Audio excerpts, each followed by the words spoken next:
All right. Bismillah ar-Rahman ar-Rahim. Wassalatu wassalamu ala Sayyid al-Mursaleen. Habibi Ilahi al-Alameen. Abil Qasim al-Mustafa Muhammad. Wa ala ali bayti al-Tayyibin al-Tahirin.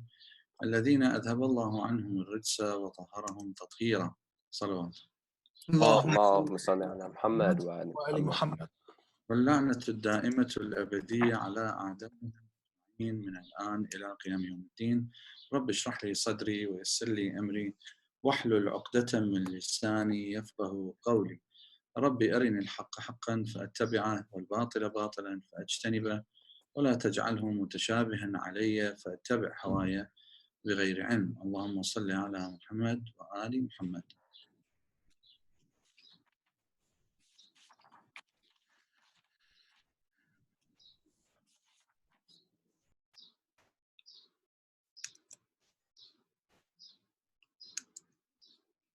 Okay, so what's our topic today? I think we're continuing with the same verse, but today our topic is...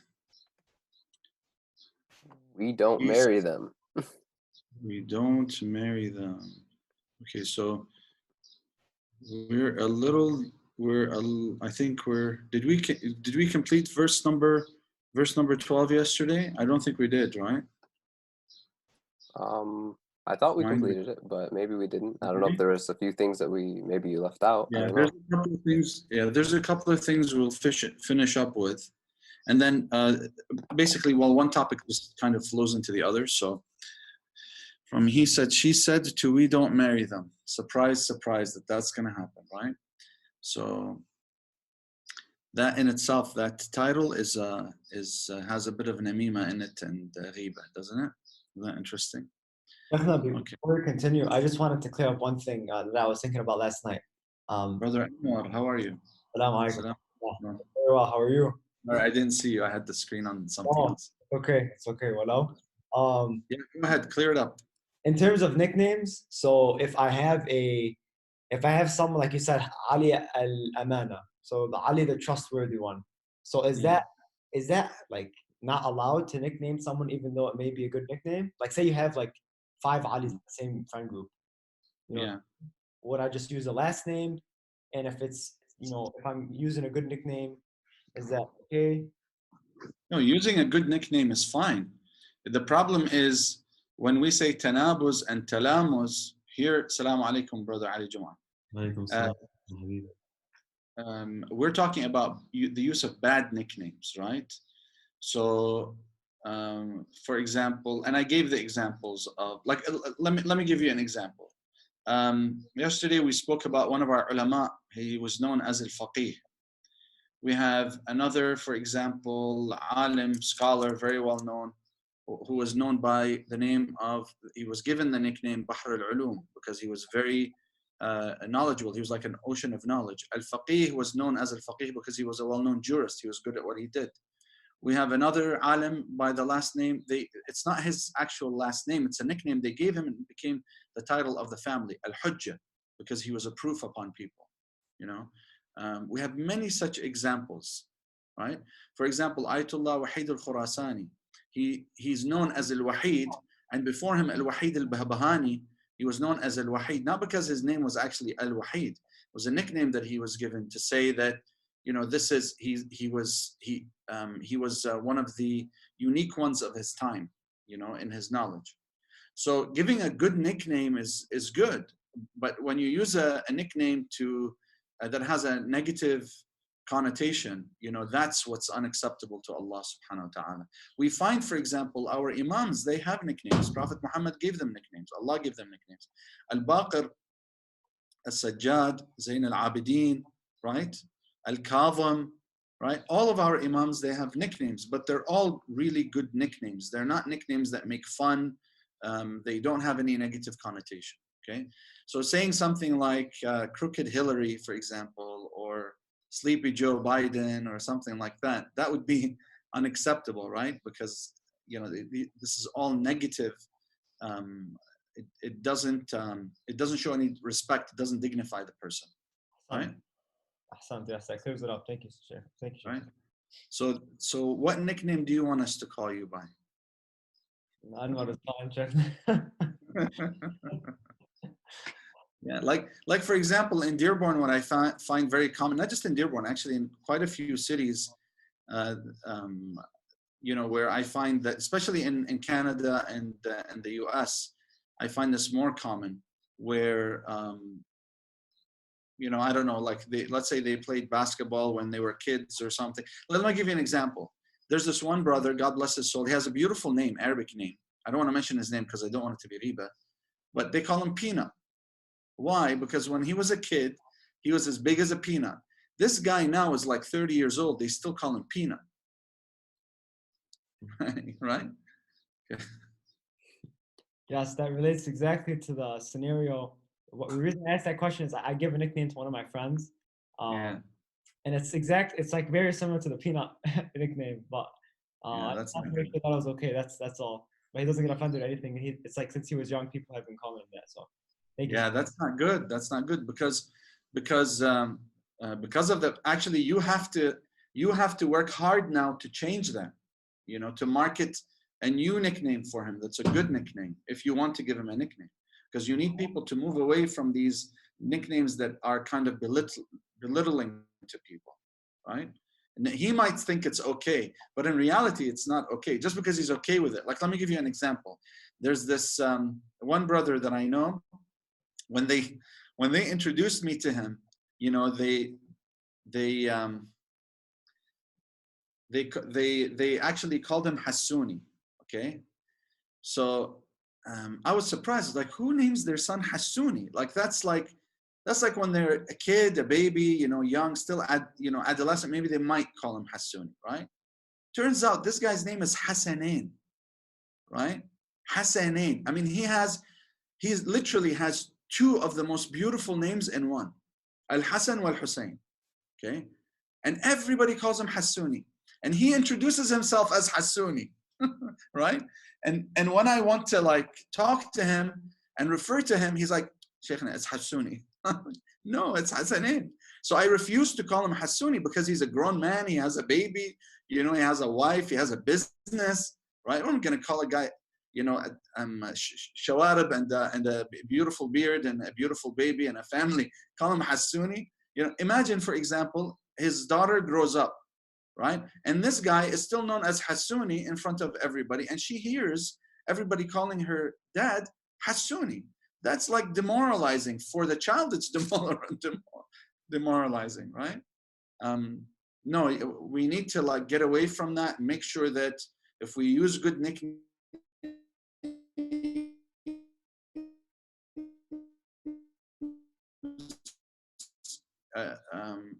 if we use bad nicknames, that we fix those nicknames, okay? Where you take a product, you know, and you weren't able to market it properly the first instance, but the second time around, you remarket it, you know, so that it goes out to the public. So you need to remarket your friend, okay? Oh, thank you, Sheikh. Good luck with that one. So I have a question with that then. So even if the person, what if the person prefers to be called by that nickname? Yeah, Allah, that's what I'm saying. That's the problem. No, but like, right? what, like It's not the problem, like they go their whole life with that like nickname and they prefer it. Like, it's, you still can't call them that. Sheikhna, now I have to call my brother by his real name. Yeah, like it becomes what? It becomes a cultural thing that we do. You know, we always like make fun of our parents and our uncles, and we say, look at them, they're so old school, they follow their culture over their deen, right? How many times have we said these things in our meetings? But yet, you know, we don't look at ourselves. Like, people in glass houses shouldn't be throwing stones, right? Because we do that, right? We do that. And that's exactly what I was trying to tell you. I mean, this guy, he prefers to be called Hassouni, even though now he's like married, he has like, imagine if somebody goes to his wife and says, so how's Hassouni doing, in front of like all these people. If I was to hear that, I'd say, oh, she has a little son called Hassouni. You know, I wouldn't think that that's her husband, right? It's like me going to, let's say, for example, to Hajj Jamil, excuse me for doing this, okay? I don't mean any offense, but I go to Hajj Aliya, his wife, and I say, so how's Hajj Jamuli doing? You know? How would you feel about that, right? I mean, now, Now, let's say, for example, between us as a family, you know, we're used to it. But when we go outside, okay, it's embarrassing, to be honest with you, you know, and to accept it, you know, is just, you know, to be kind of, I don't want to use the word because I don't want to be offensive to anybody, because I know that this is part of, unfortunately, part of your culture, right? But it's not a part of Islamic culture unless you give them a good nickname. Okay, so if you see someone who always, for example, is contemplating, you know, is always silent, contemplating, you know, you can call him the contemplative one. Okay, yeah, I know it's a pretty lame name, nickname, right? But I'm saying, like, find positive nicknames to give people. Like my son, for example, his name is Ali, right? I named him Ali because that's his right upon me to give him a strong name. You know, when people weaken those names, now I've gone khilaf as-sunnah, I've contradicted the sunnah, because Prophet Muhammad says that we should give our children strong names so that they're proud of their names, right? Now, if someone's proud, if someone's name is Muhammad Ali and he calls himself Molly, you know, hey, how you doing? What's your name? My name is Molly. I know someone like that. Okay, I'm like, Molly, isn't that a girl's name? Or isn't that like Molly Maid, right? Like, and he's grown, he's got a mustache and a beard, smallah, and he's like, yeah, her name is Molly. I'm like, hold on, stop right there. What is your real name? You know, I'm reminded of Russell Peters. He goes, this Indian guy comes into his dad's store or a store he was working in, and he talks to him. He speaks to him with an Indian accent, right? I'm not going to do that impression because we're recording, right? But he looks at him, he sees he's brown and the other guy is brown. You know, the customer he's Sikh, he has a turban on. And he says to him, brother, what's your name? He says, my name is Russell Peter. He said, no, you know, tell me your real name, right? So I think that we need to, if we don't have good nicknames, let's just stick to our real names, okay? All right. You know, Sheikhna, that's actually something I deal with my real name, though. Is it really? I mean, who believes me that my name's Alex, even though it is? Yeah, that's like Russell Peter. He says the same thing because he doesn't have an Indian name. That is his name, right? Okay. All right. All right. So let's get back to our topic. Any other questions? Yes. While So I if pull up. you use that nick, so let's say like I have a nickname for my brother, and Yeah. we, like, instead of calling him Hamad, we call him by his nickname. But then, like, whenever we're, like, obviously not like in public, we call him Hamad. Is that okay, or even like within the family, that's not okay? Look, as a term of endearment, you know, I guess it would be okay as long as it's not a derogatory nickname, right? You always want to build the person. You always want to build the person and not break the person. So, for example, you know, my daughter's name is Zainab, okay? And one of the nicknames that they usually give Zainab that I was afraid of was Zanuba, because the word Zanuba, and you know, also means shahata, that, you know, those the toe ones, the ones where you show your toes, right? The single toe ones. And I was really afraid because I tried to give her a strong name, and you know, unfortunately, us Arabs, out of endearment, we tend to insult, not even knowing, right? And then what happens? Sister Zainab says, what a beautiful name. Her name is Zainab, right? So she gets annoyed when somebody calls her Zanuba. She doesn't like it, you know? So, you know, sometimes, like when she was younger, I'd call her Zuzu, or I'd call her something like that. And then slowly, you know, as she grew up, I just, you know, just stopped doing that, unless I really want something from the kitchen. Right?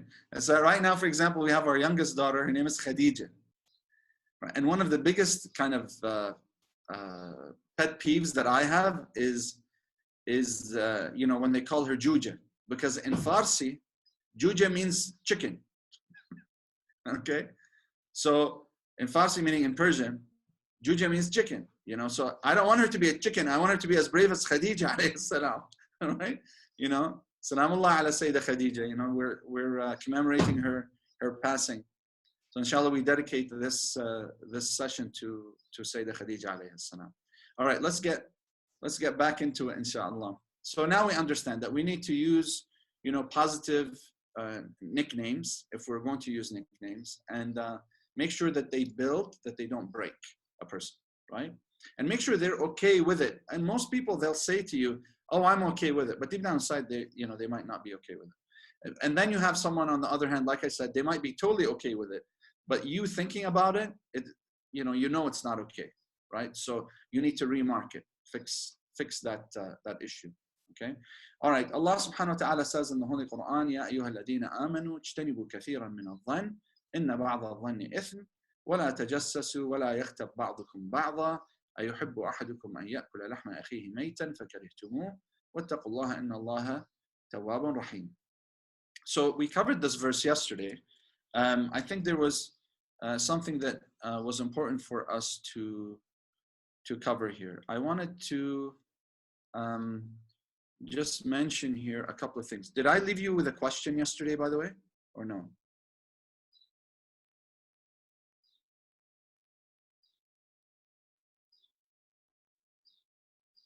Not that I remember. Okay.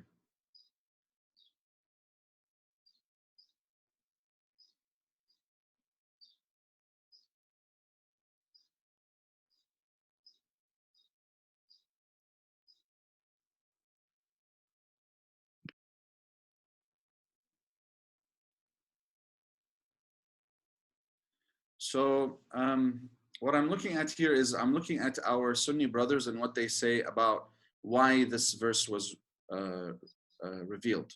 Okay, so I have what our exegetes say. I pulled up Mujahid. He doesn't really, our Sunni brothers, he doesn't really say the reason for it. He mentions a narration, but it doesn't say what it was revealed about necessarily, who it was revealed about necessarily. Okay, but I'll take a look at Muqatil right now. In the meantime, as I pull that up for you, he explains, like Muqatil, for example, he says basically the surface information, right? Which is normally one might listen, to something that his brother said that he doesn't mean ill intention out of hearing it or out of saying it, right? But then he's seen by another brother, and then he tells him, oh, actually, let me give you this example. This is a good example I usually use in my logic class. All right, so imagine if you will, you enter a room, and two people that you know, either from the congregation, from the mosque, or two friends that you know, they see you walking in, they smile at you, right? And then as they're smiling, they're saying something, but you can't hear them. And then they look at each other and they keep talking and kind of looking over at you like this and smiling, okay? Usually, what does that cause? What feeling does that cause in you when you see that?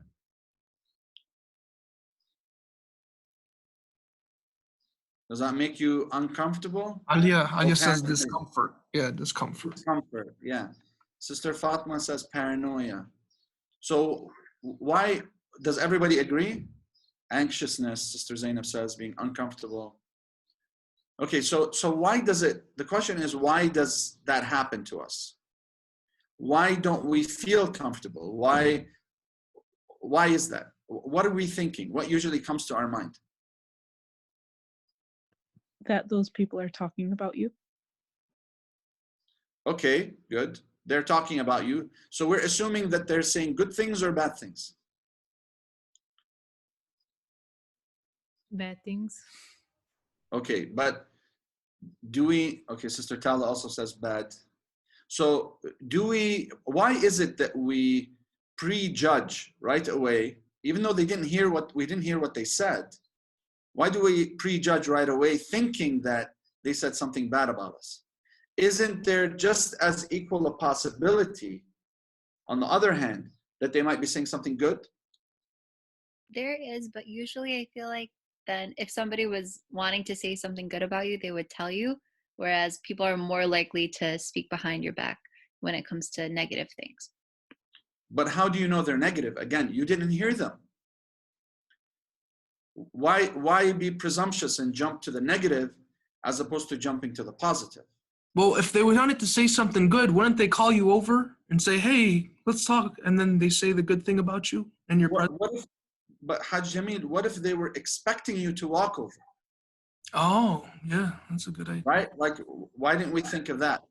You know, like when you see two friends, for example, or two people from your congregation, it's only courteous to say, Assalamu alaikum wa rahmatullahi wa barakatuh. We have a hadith that say, you know, the value of shaking hands with our brethren, you know, the value of even hugging our brethren, right? Especially those in our congregation. So why would I think that they're saying something bad about me? Maybe they said something like, oh, look, here he comes, you know? And if I don't approach them and I just walk away, right? And they're in that direction, then they might think that I was too proud or, you know, to approach them, to go and talk to them, that I'm just too good to talk to them, as opposed to break that negativity by going up to them with a big smile, you know, say, Assalamu alaikum wa rahmatullahi wa barakatuh. Because what ends up happening is once I have that negative thought, then it literally registers in my mind and it manifests in my body language too. In last year's lectures, I don't know if you recall, Hajj Jamil, but I mentioned that our negative self-talk ends up imprinting in our mind. And I mentioned studies that say that when two people are interacting with each other, there actually is a neuronal communication that occurs that is unseen. Neuronal communication, the studies show, that occurs that is unseen. Very similar to the issue of when a man is attracted to a woman, right? With the pheromones being released by the woman. It's not something that you see, right?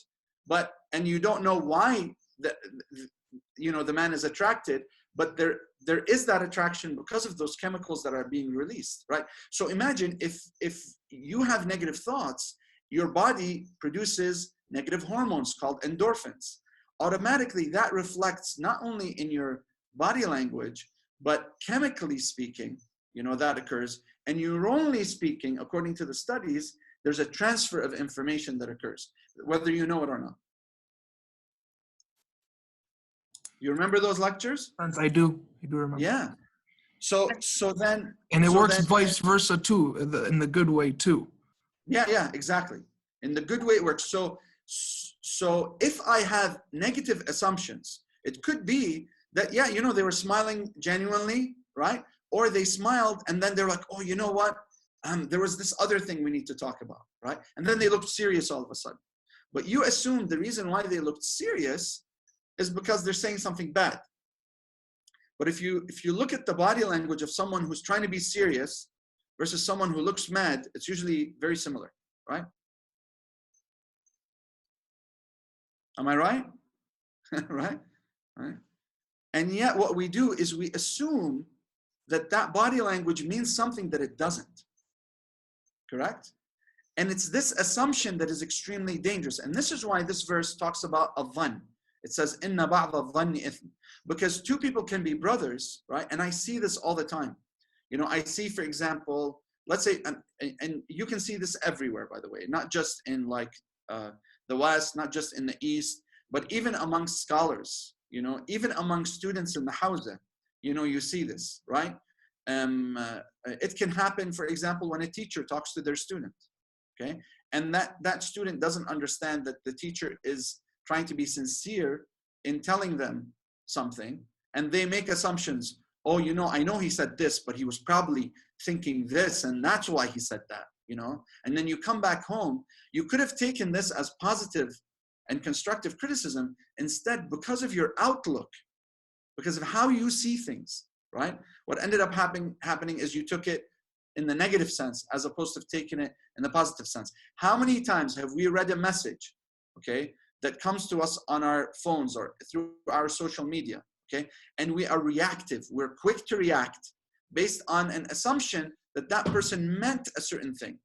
And we can't even see their face, right?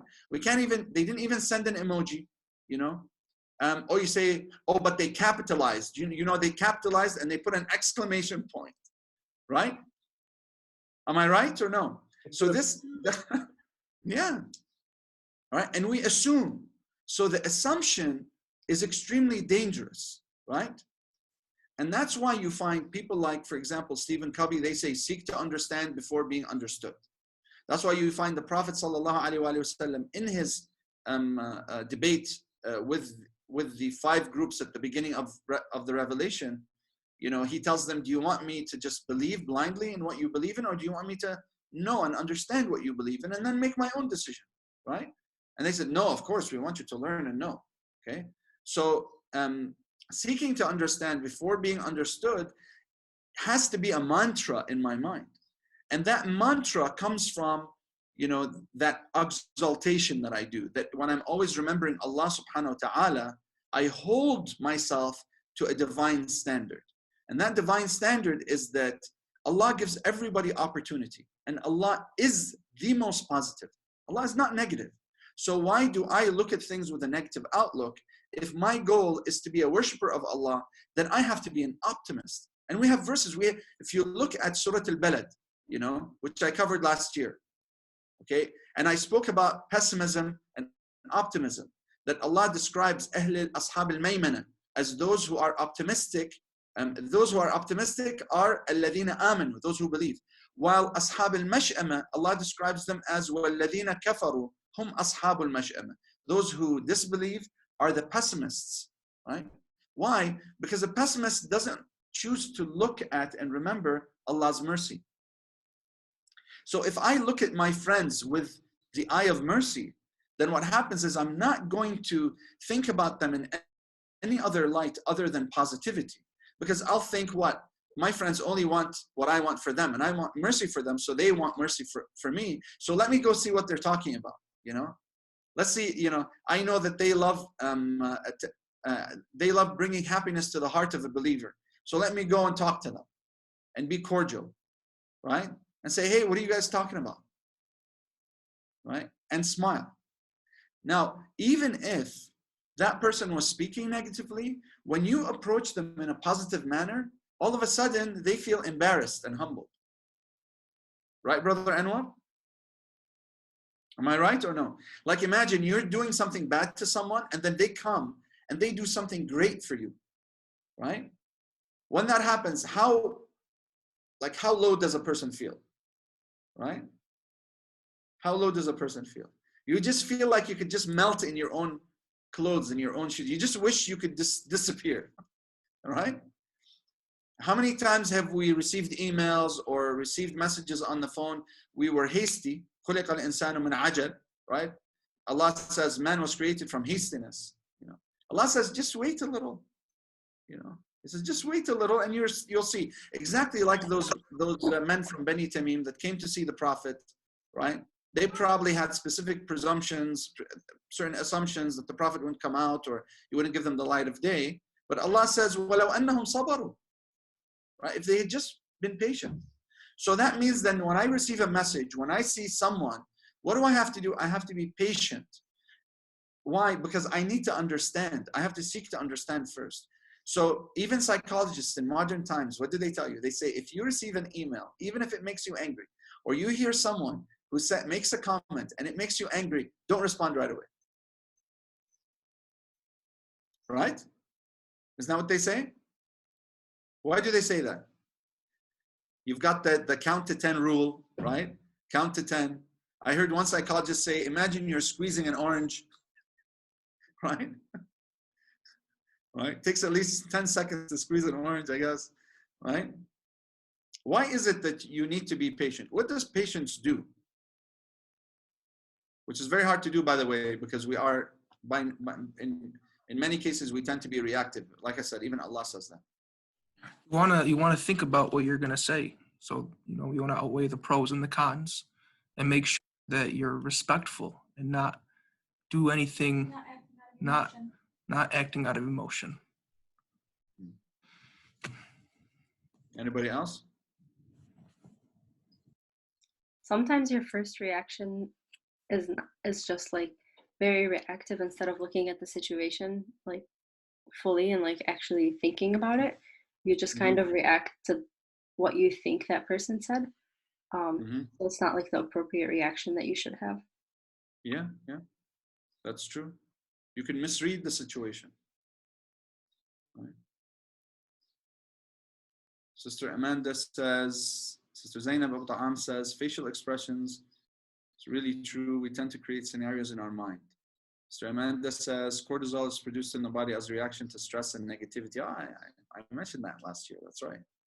And then Sister Zainab Abu Ta'am says, yes, yes, yes, happened to me recently and we overreact, which makes the situation bigger. Sister Sarah says, could be from cognitive distortions. For example, jumping to conclusions. Exactly, right? I wish I heard this about a week ago, LOL. It teaches you to react without emotion and with logic instead.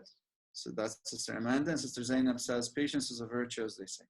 Okay, any other additions?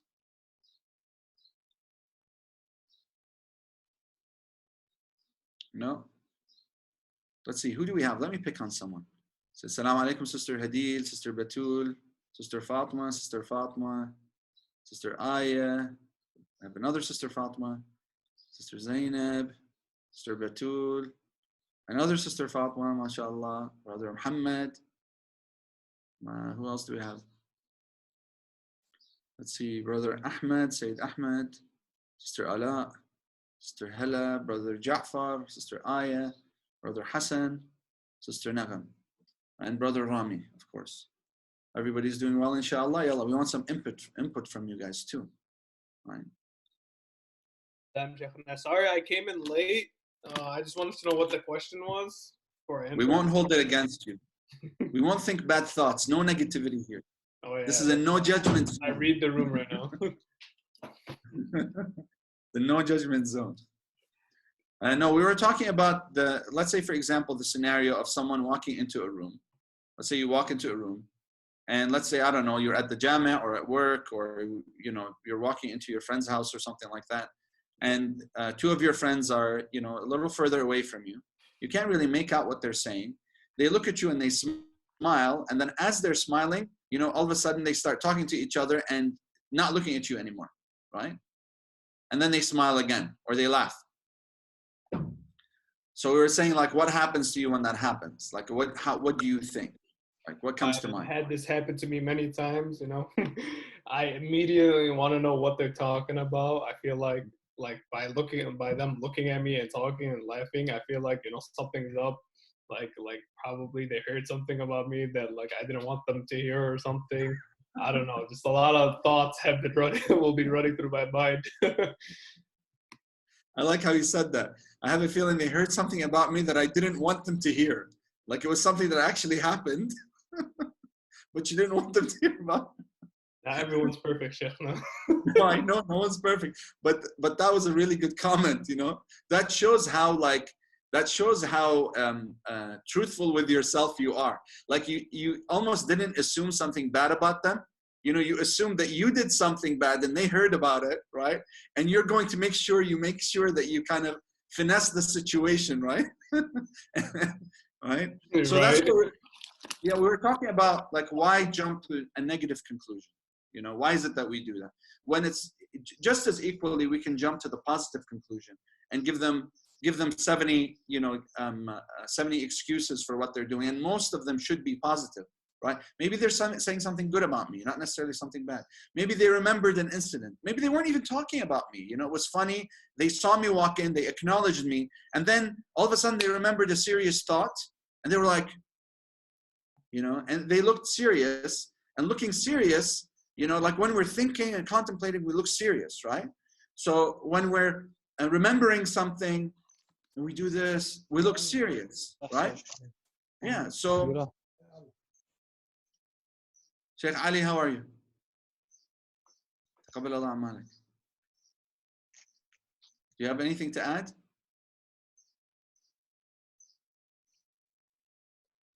Sheikh, I think we can. I think you could also. Oh.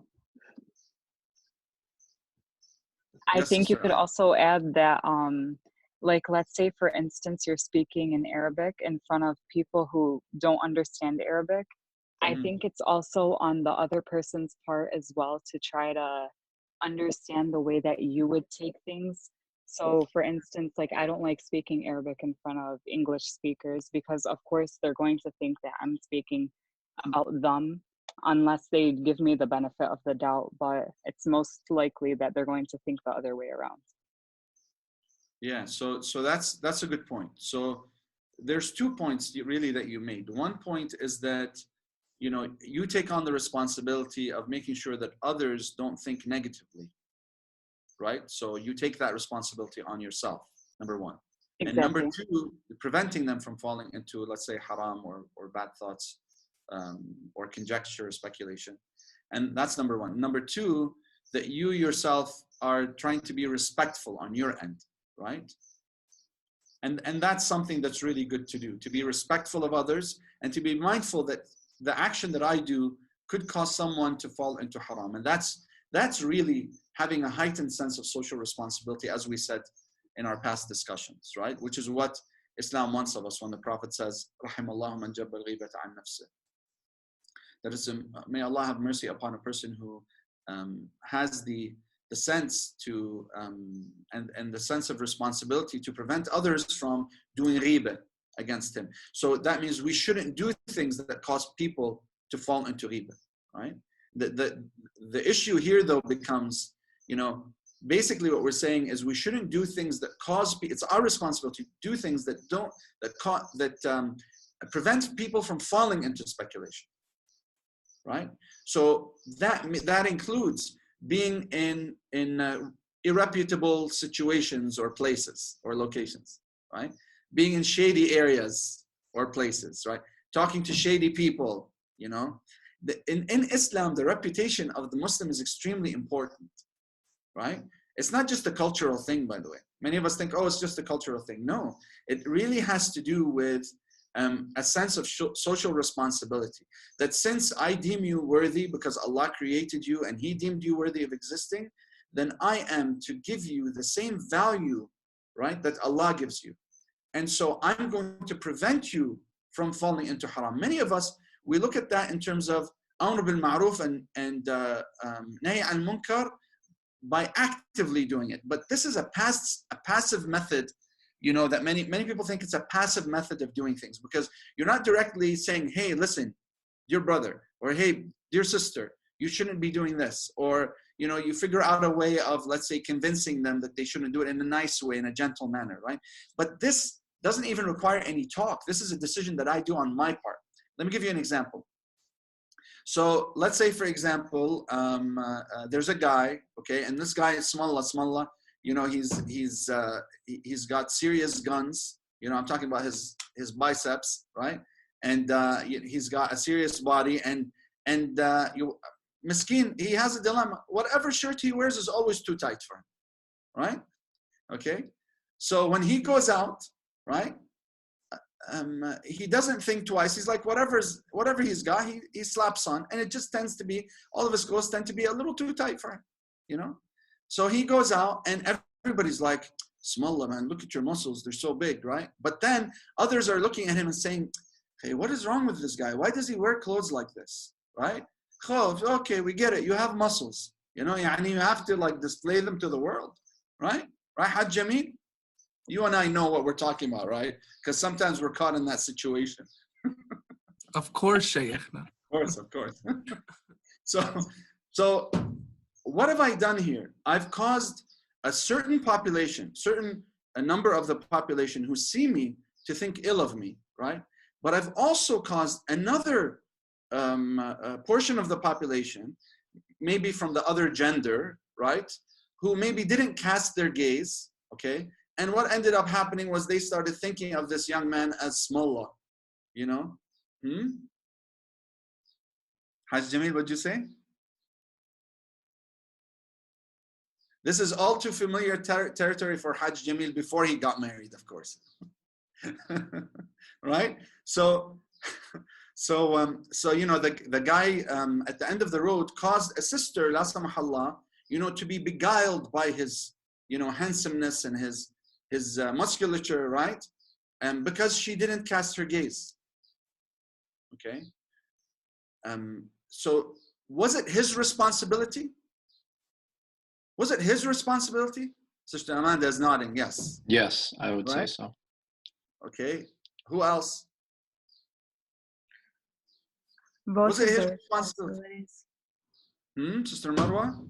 I think it's both of the responsibilities. I think it's both parties. Okay, so it's her responsibility, obviously, to cast her gaze. Okay?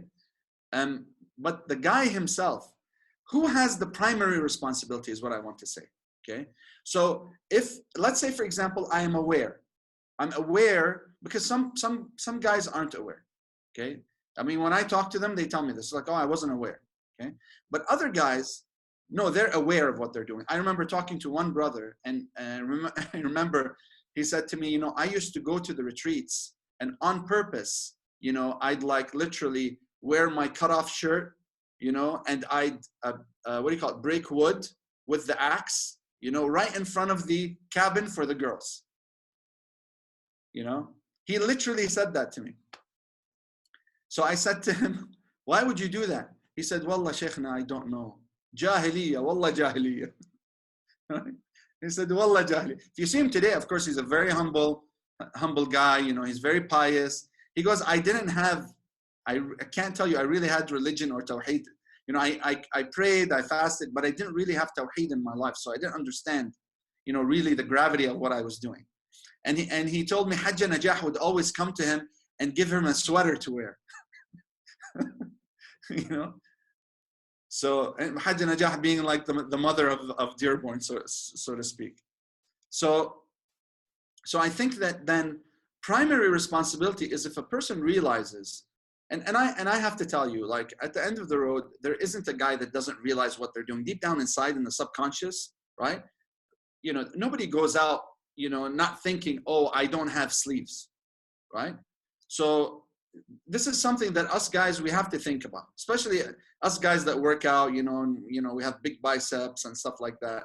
You know, we're fit, we exercise. We have to be mindful of this, right? We have to be kind to people's eyes.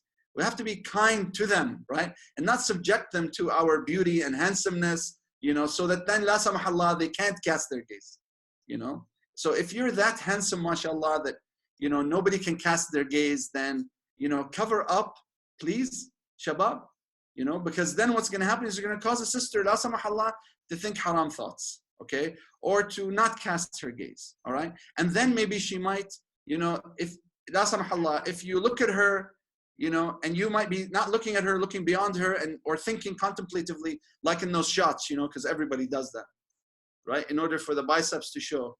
You're thinking like this and kind of smiling. She might think you're smiling at her, la samahallah, right? And then more, you know, bad thoughts, you know, come, la samahallah. You have to be extremely socially responsible is what I'm saying, okay? Sister Marwa mentioned an important point. Yes, it is the responsibility of the other person for sure to cast their gaze, okay? But my primary responsibility, I'm not responsible for other people in that I can't control the choices that they make, but I can control the choices that I make. You see what I'm saying? That's why I say I have the primary responsibility. And that's why Allah in the Holy Qur'an says, إِنَّ اللَّهَ لَا يُغَيِّرُ مَا بِقَوْمٍ حَتَّى يُغَيِّرُ مَا بِأَنفُسِهِمْ. Allah does not change a people until they change what is within themselves, right?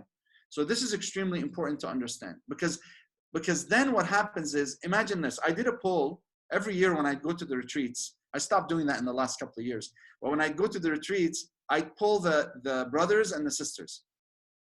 And I'd say, like, when you see, for example, a brother who has his photo and he has several photos of himself, you know, posing this way, the other way, what does that make you think, right? So let's do that poll. Let's say you see a brother on Instagram, okay, and he's got all these different shots of himself, okay? 1 minute like this, 1 minute like this, 1 minute like this, you know, 1 minute like this, okay? What do the sisters think of these types of photos? What comes to mind when you see that? Let's hear from the sisters. Honestly, I would probably think he's full of himself and a little self-conceited. Okay, all right. We have one, you know, we have one feedback. Who else in this poll? Who else, sisters? Gonna start picking on people. Yalla. Sister Isra. I agree because I think that social media can be one of two things. You can use it either as a platform for good, or you can use it as something else. And I think that constant pictures, whether of brothers or sisters, it's not a great way to use the platform. Okay. Sister Amanda. I agree. It's a very it makes you look a little bit conceited, and you might get the wrong impression of the man, and he might ruin his chances, inshallah, if there was ever a woman. Okay, Sister Malak. Yeah, same thing. I kind of think of the person as like a little dramatic, like, okay, calm down, we get it. Okay. But yeah. I did want to. Oh, I'm sorry. Go ahead, Sister Amanda. My little sister, she's 16 and she lives in Florida. So she's away from the community, and there's not a lot of Arabs that live around there, and there's not a lot of Muslims. So when it comes to her and like posting pictures or being on social media, because they all are at that age, I always do try to tell her to post a picture that it doesn't give any other person a bad thought. If it was a man, she wants to be post a very pure picture so that there's nothing that could, make him think anything poorly of her or think any bad thoughts. So I always just try to do that, or to say that to her. I think that's good advice, but I want to share a story with you, even though I'm polling. I'll share a quick story. So I was basically, I remember in front of one of the shrines, okay? I won't mention which shrine, but in front of one of the shrines. And the street leading up to the shrine basically is a market. It's a bazaar. Most of our shrines are very similar. The bazaar is usually close to it, the bazaar, the shops. So I was walking towards the shrine and I see this guy. Literally, he was just standing on the corner, he had his hand like this on his cheek, and he was literally scanning women as they're wearing their abayas, abayat ras. They have abayas on their head, okay? Some of them even have their faces covered, and he was just scanning them from top to bottom, top to bottom. Now imagine if this guy sees the actual picture of a girl. He actually sees her face, or what we would consider to be a respectable picture, for example, for social media, right? There are, what I would say, I have 3 daughters, okay? So I would say, listen, never underestimate, the evil that can come from some men. Though there are many, many good men out there, all it takes is one evil individual, who doesn't have deen, okay? Even though they may be Muslim, right? How many sisters have posted stuff online, whether it's from the days of Facebook or Instagram, and then you have guys that nobody knows. She doesn't even know this guy, right? And he puts like an icon with the eyes bulging with hearts, or he makes a comment like "Smallah," or something like that. I mean, all of this is, in my humble opinion, extremely inappropriate, right? So be mindful. I say this to the brothers just as I say it to the sisters, by the way, because I've even seen sisters comment on guys, listen, right? Even with the same icons, with like the eyes bulging and all this sort of stuff, unfortunately, okay?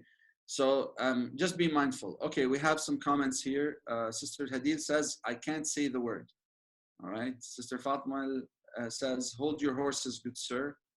And then Sister Hadid also added, she said, it's very unattractive when a guy isn't being modest and humble. Okay, so we have a few opinions here. Anybody else wants to share their opinion about something like this? Sister Tala also said the person is arrogant. Ahsanti. Agreed. Anything else? Okay, so I noticed. Yeah, who's speaking? Who's speaking? It's me, Marwa. I had one comment. I would probably say he wants attention. To say the least. Yeah, I mean, why would you keep like posting pictures like that? Like keep changing your poses. I think that's a sign of somebody who wants attention, or maybe he's just bored. I would Sorry. Yes, Sister Fatima, go ahead. I would also add maybe insecure, or he has low self-esteem. Okay. So he's overcompensating, is what you're saying. Sheikh, can I ask a question? Of course. Oh, I'm sorry, Fatima. Go ahead, if you weren't done. Oh, okay. So if like I was running on the track on Greenfield. I forgot what the park is called.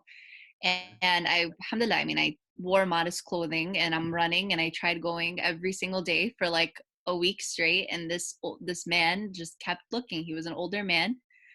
And after a while, like I realized I had to start cutting my runs short because I felt so uncomfortable and I couldn't, like, I just didn't want to be there anymore. How do you fix that situation? Like I can't go up to him and ask him to lower his gaze. Like I can't, I just have to, I bought a treadmill instead. That's the only thing I could do. I was going to tell you, that's the best solution. I didn't have, okay, as long as I handled it, no other way to do it. That's honestly the best solution, because I mean, approaching a stranger is tough in itself, especially with all the news that you hear with like, you know, girls getting kidnapped when they're out on their runs, or, you know, girls getting, la samahallah, pulled aside into the bushes, la samahallah, you know. So I think just be very careful, like who you approach, you know, if you do go out for runs or something like that. Okay, I don't personally, you know, I think that if you are going out for like a walk in a park, my advice to you is, you know, make sure you have someone with you, okay? And if you're running, I honestly don't advocate for, you know, our sisters to run out in the public. I think it's better to be in a gym or on a treadmill where it's just girls only. You know, it's just better. I believe it's Astar, you know. But I think you made the right choice, you know, when you did that. Barakallah biki. May Allah subhanahu wa ta'ala bless you for making that choice. Good for you. Good for you. Okay. So anybody have any other comments? Assalamu alaikum, Sheikhna. Salam, Habibi, Haj Jamil. So it was just the girls that were. Can a guy talk now? Sisters, do we give him permission? Yeah. Do you guys? Of course. Perfect. Okay, yeah, So I'm gonna agree with sisters in that this could be used as a platform. I actually have a really good friend who is a bodybuilder and a trainer, and he does meal preps for people. And that is, in this day and age, I mean, people want a platform to build their business, so to speak. So would that be, and if he's posting pictures of, you know, him working out and what he could transform you into, you know, you know, the progress of what you could become. I mean, is that wrong? I mean, people want, in this day and age, people want that. They want to look like, you know, big sculpture and chisel. That's a very, very good point, Haj Jamil. Let's get some opinions. This is a good one. Honestly, I feel like if the page is specifically dedicated to like one thing, like, you know, fitness or meal preps or whatever, I don't really look at the person as conceited as much as I do when it's their personal page, because I feel like that's what they're advertising. It's just like if I had a product and I'm trying to sell it, like I want people to gain their trust in me. But at the same time, it personally doesn't really interest me to have like a personal trainer who's a man, so I don't really look at the pages, so I don't fall into the whole like I'm not lowering the gaze and all that. But that's just like I don't really look at them as being dramatic or conceited or arrogant. Okay, anybody else? There's a lot of Instagram pages that I see of men and women, as you know, they're athletic, and I look at their workouts, their home workouts during quarantine all the time. But I feel like if your intention is to help people, you can kind of tell what a person is trying to do when they're posting a picture of themselves. If they're doing it for the betterment, inshallah, of their business, that's something that you can kind of tell. And you know, you probably wouldn't have the same perspective as if it were, you know, a personal page and them posting, you know, mirror pictures and all that stuff. So I'll allow it. I think it's okay. Okay. Who else? Assalamu alaikum, Sheikh. Assalam wa rahmatullahi wa barakatuh. How are you? Alhamdulillah, Allah yakhlik. Sheikh, not only the intention, I believe, matters, but also you can have a fitness channel where you post videos or, clips of yourself doing a workout and you're dressed modestly. Sure. I've seen Muslim brothers who put fitness clips and they're dressed modestly. They're wearing a t-shirt. It's like loose and they're wearing like full pants. Like they can still you can still see the figure. Yeah. But it's like modest clothing. So the focus is on the training. Okay. Okay, very good. That's a very good point. Let's hear some more opinions, because this is really a hot topic right now, because a lot of people now have fitness channels. A lot of people are fitness influencers too, right? So they might not necessarily be trainers, but they'll literally take training programs, right? And make themselves like a guinea pig sort of thing, a place of experimentation. They'll take this program and they'll do it, and they'll tell you what the results are. And then they'll take another program after that and do it and tell you what their results were. So they become more like influencers, right? And then there are some who, all of them, by the way, usually started just by wanting to post their progress or transformation. Like there are companies, I believe, like, without mentioning any names, there are companies that literally get you to take your photo when you first start. And let's say it's a 3-month program. By the end of the 3 months, you take your photo, right? And it shows the progress. And if you send them your photo or your video, you can actually win a prize. You win a t-shirt, or you'd be surprised what people are willing to do for a t-shirt, by the way, okay? All right? They'll literally send pictures of themselves half naked, right? Just to get a t-shirt, because just to show progress. But then of course, some of them, they're entered into prize draws, right? And they win money. Okay, so they give them that incentive, and then they turn that into a career, right? They become like, they start out, I was you one day, isn't that what they say? I was like you one day, I was 265 pounds overweight, right? And the next thing you know, I lost 200 pounds. Now I weigh 65 pounds, look at me now, right?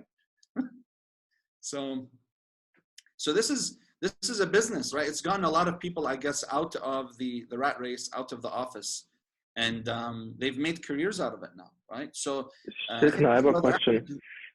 Yeah, Brother Jaffa. Afwan, I didn't interrupt you.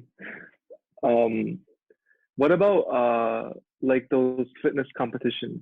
Like, do you know what I'm talking about? You know, the ones where men, they go on stage and they get into like crazy shape.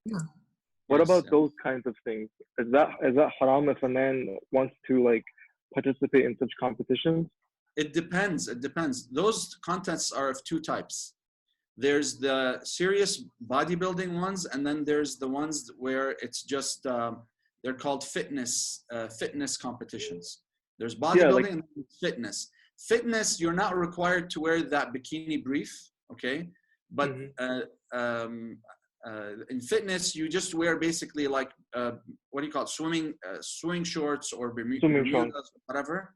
But the bodybuilding, no, you're required to wear those bikini briefs. And the problem with that is that, Islamically speaking, though a man is only required to cover his awra, right, meaning that his genitals, the problem with it is that you're not allowed to show the form of the genitals. And with those briefs, those bikini briefs, the form of the genitals does show, okay?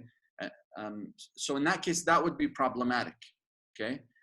However, plus the exposure of it, like you're literally exposing yourself that way. But with the regular fitness competitions that also, require the person to flex and do all of that stuff, there isn't that exposure, right? And that would be okay to do, right? If one wanted that to be, for example, their career and they wanted to do it, they can do it. Shar'an, that's okay. It might be khilaf al-modesty to a certain extent, but there's more, I would say, it would more lean towards karahiyah than lean towards, hurma. So it wouldn't be, even though there's no hukm of karahiyah here, unless you're exposing yourself in an area that is compromising and irreputable. Then there would be karahiyah for sure, if not hurma. Okay? So if there are women there also, having a competition for the women for those fitness competitions, I'm pretty sure they're not supposed to just wear Bermudas, you know, like the shorts, right? So if you're in that same location with them, you know, and they're on the stage and then they do, you know, group shots or they do stuff like that, you know, you have to be mindful. It's exactly like going to the beach, right? When there are women that are scantily dressed. Okay. Yeah. Yeah. Thank you. Okay. You're welcome. I'm sorry. Can I ask you one more question? Yes. So if, let's say that a woman was asked to, so I was asked to model for, not model, for T-Mobile, there's like this diversity and inclusion sect of the company. And because I'm Hajjaba and there's not really a lot of them in the company, they asked me to just model some of their apparel. Would that be deemed haram? Is that something that, because I'm in the eyes of the public or I'm exposing myself, is that something that's probably not good for me, even though the purpose is diversity and inclusion? I think it all depends, right? If you were to tell me, you know, would you allow your daughter to do it? You should ask me that question. Would you allow your daughter to do it? No. No? Okay. No. Okay. I wouldn't allow my daughter to do it, you know. I was going to get a free face out of it, but it's all you were good. going to get a free t-shirt. Free North Face. It was cool. It was like this white North Face and it had the little T-Mobile logo. It's the coolest thing ever. We'll get you a white North Face and we'll put something else on it other than T-Mobile if you want. Okay. Okay. Thank you, Sheikh. You're welcome. Sheikh, I'm going to have to excuse myself a lot to get off. Thank you so much. Allah bless you. Assalamu alaikum. Okay, Sheikh Ali, you wanted to give us your input. Please share.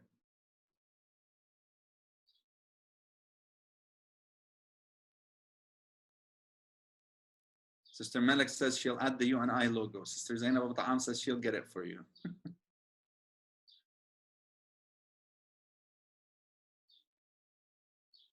Where's Sheikh Ali Abu Khadr?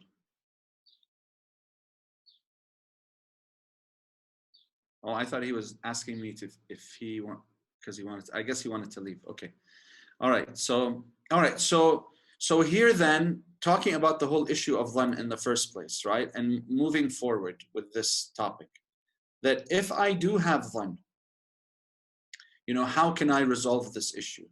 Remember, you always have to go back to trying to figure out whether this is correct or not, correct information or not. So you have to go through the process, right, of getting to yaqeen, of getting to certainty, okay?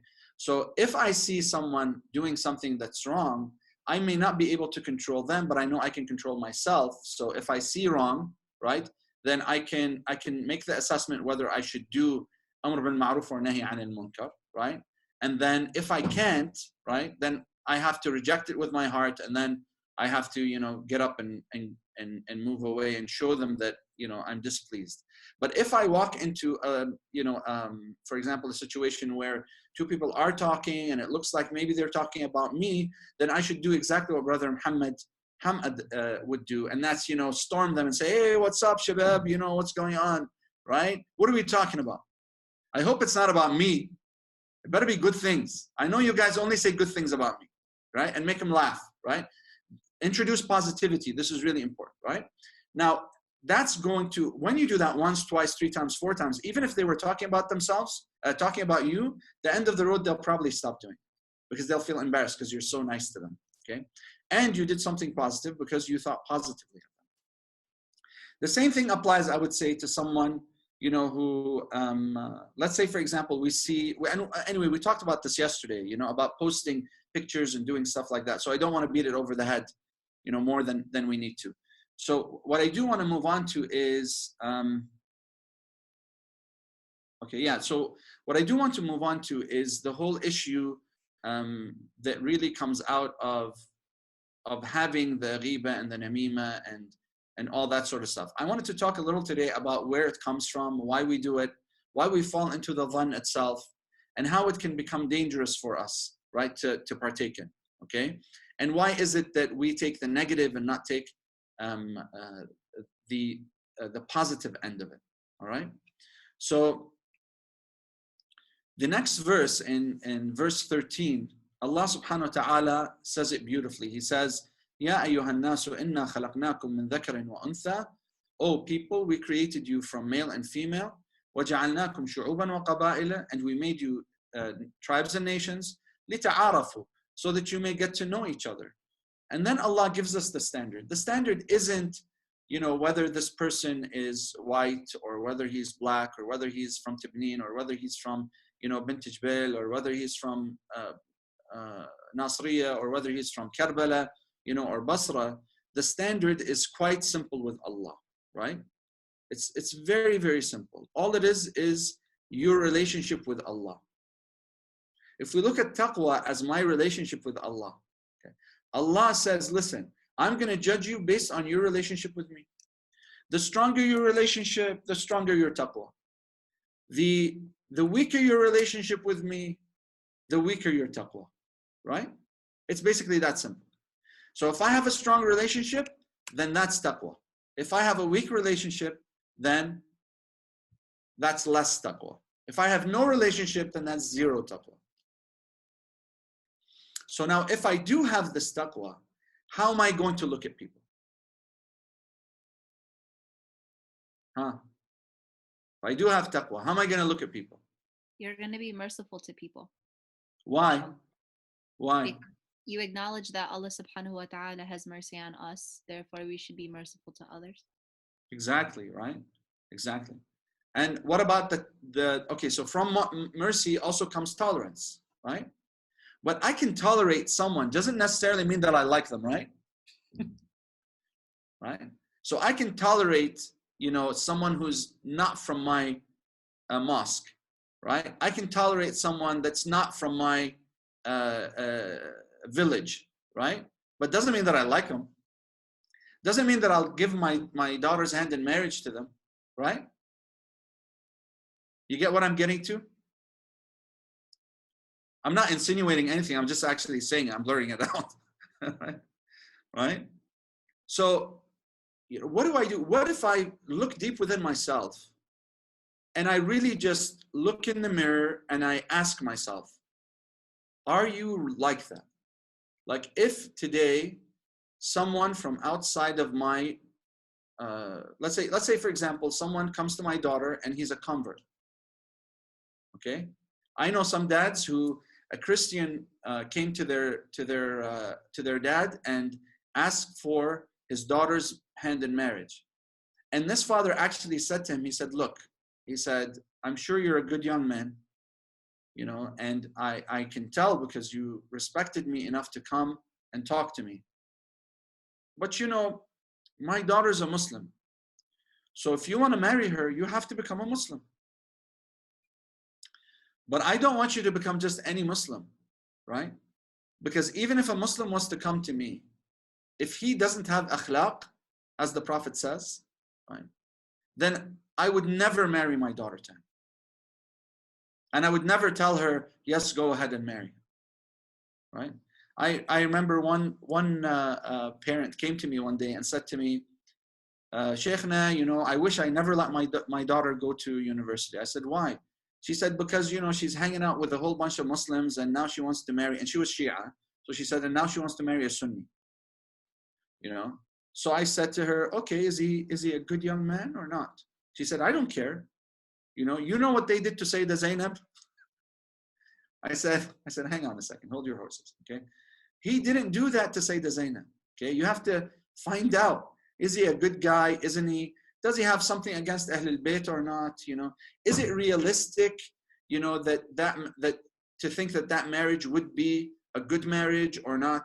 Would he, believe in Ahlul Bayt and their role and then therefore become, a good husband for her and a good example and father, for the kids? And that the one thing that stood out is that, and I remember thinking about this myself, okay? So I remember when I wanted to get married, I went, my mother, one day, she said to me, don't you guys just love these stories? Right? So my mother, one day, she said to me, I was visiting my parents, they lived in Kuwait, they still live in Kuwait. I went to visit them, and one of her best friends from childhood had come to visit her. And she said to me, I want you to say salam. So just come in and say salam. I said, okay. So I went, I said, salam alaikum, got introduced to her and everything else like that. And all of a sudden she says, you know what? I want you to marry my daughter. She actually said that. She said, I want you to marry my daughter. So I was like, oh boy. Great, Alex. What do I do now? Huh? What do I do? Right. So I said, I just took it for face value. I said, she's such a nice woman. I mean, that's very kind of her, right? But I thought she wasn't serious at all. So at that time, I used to actually live in Canada. So I went back after summer, or I think it was month of Ramadan that I was there. I would go every Ramadan to spend time with my family. Then I head back to Toronto.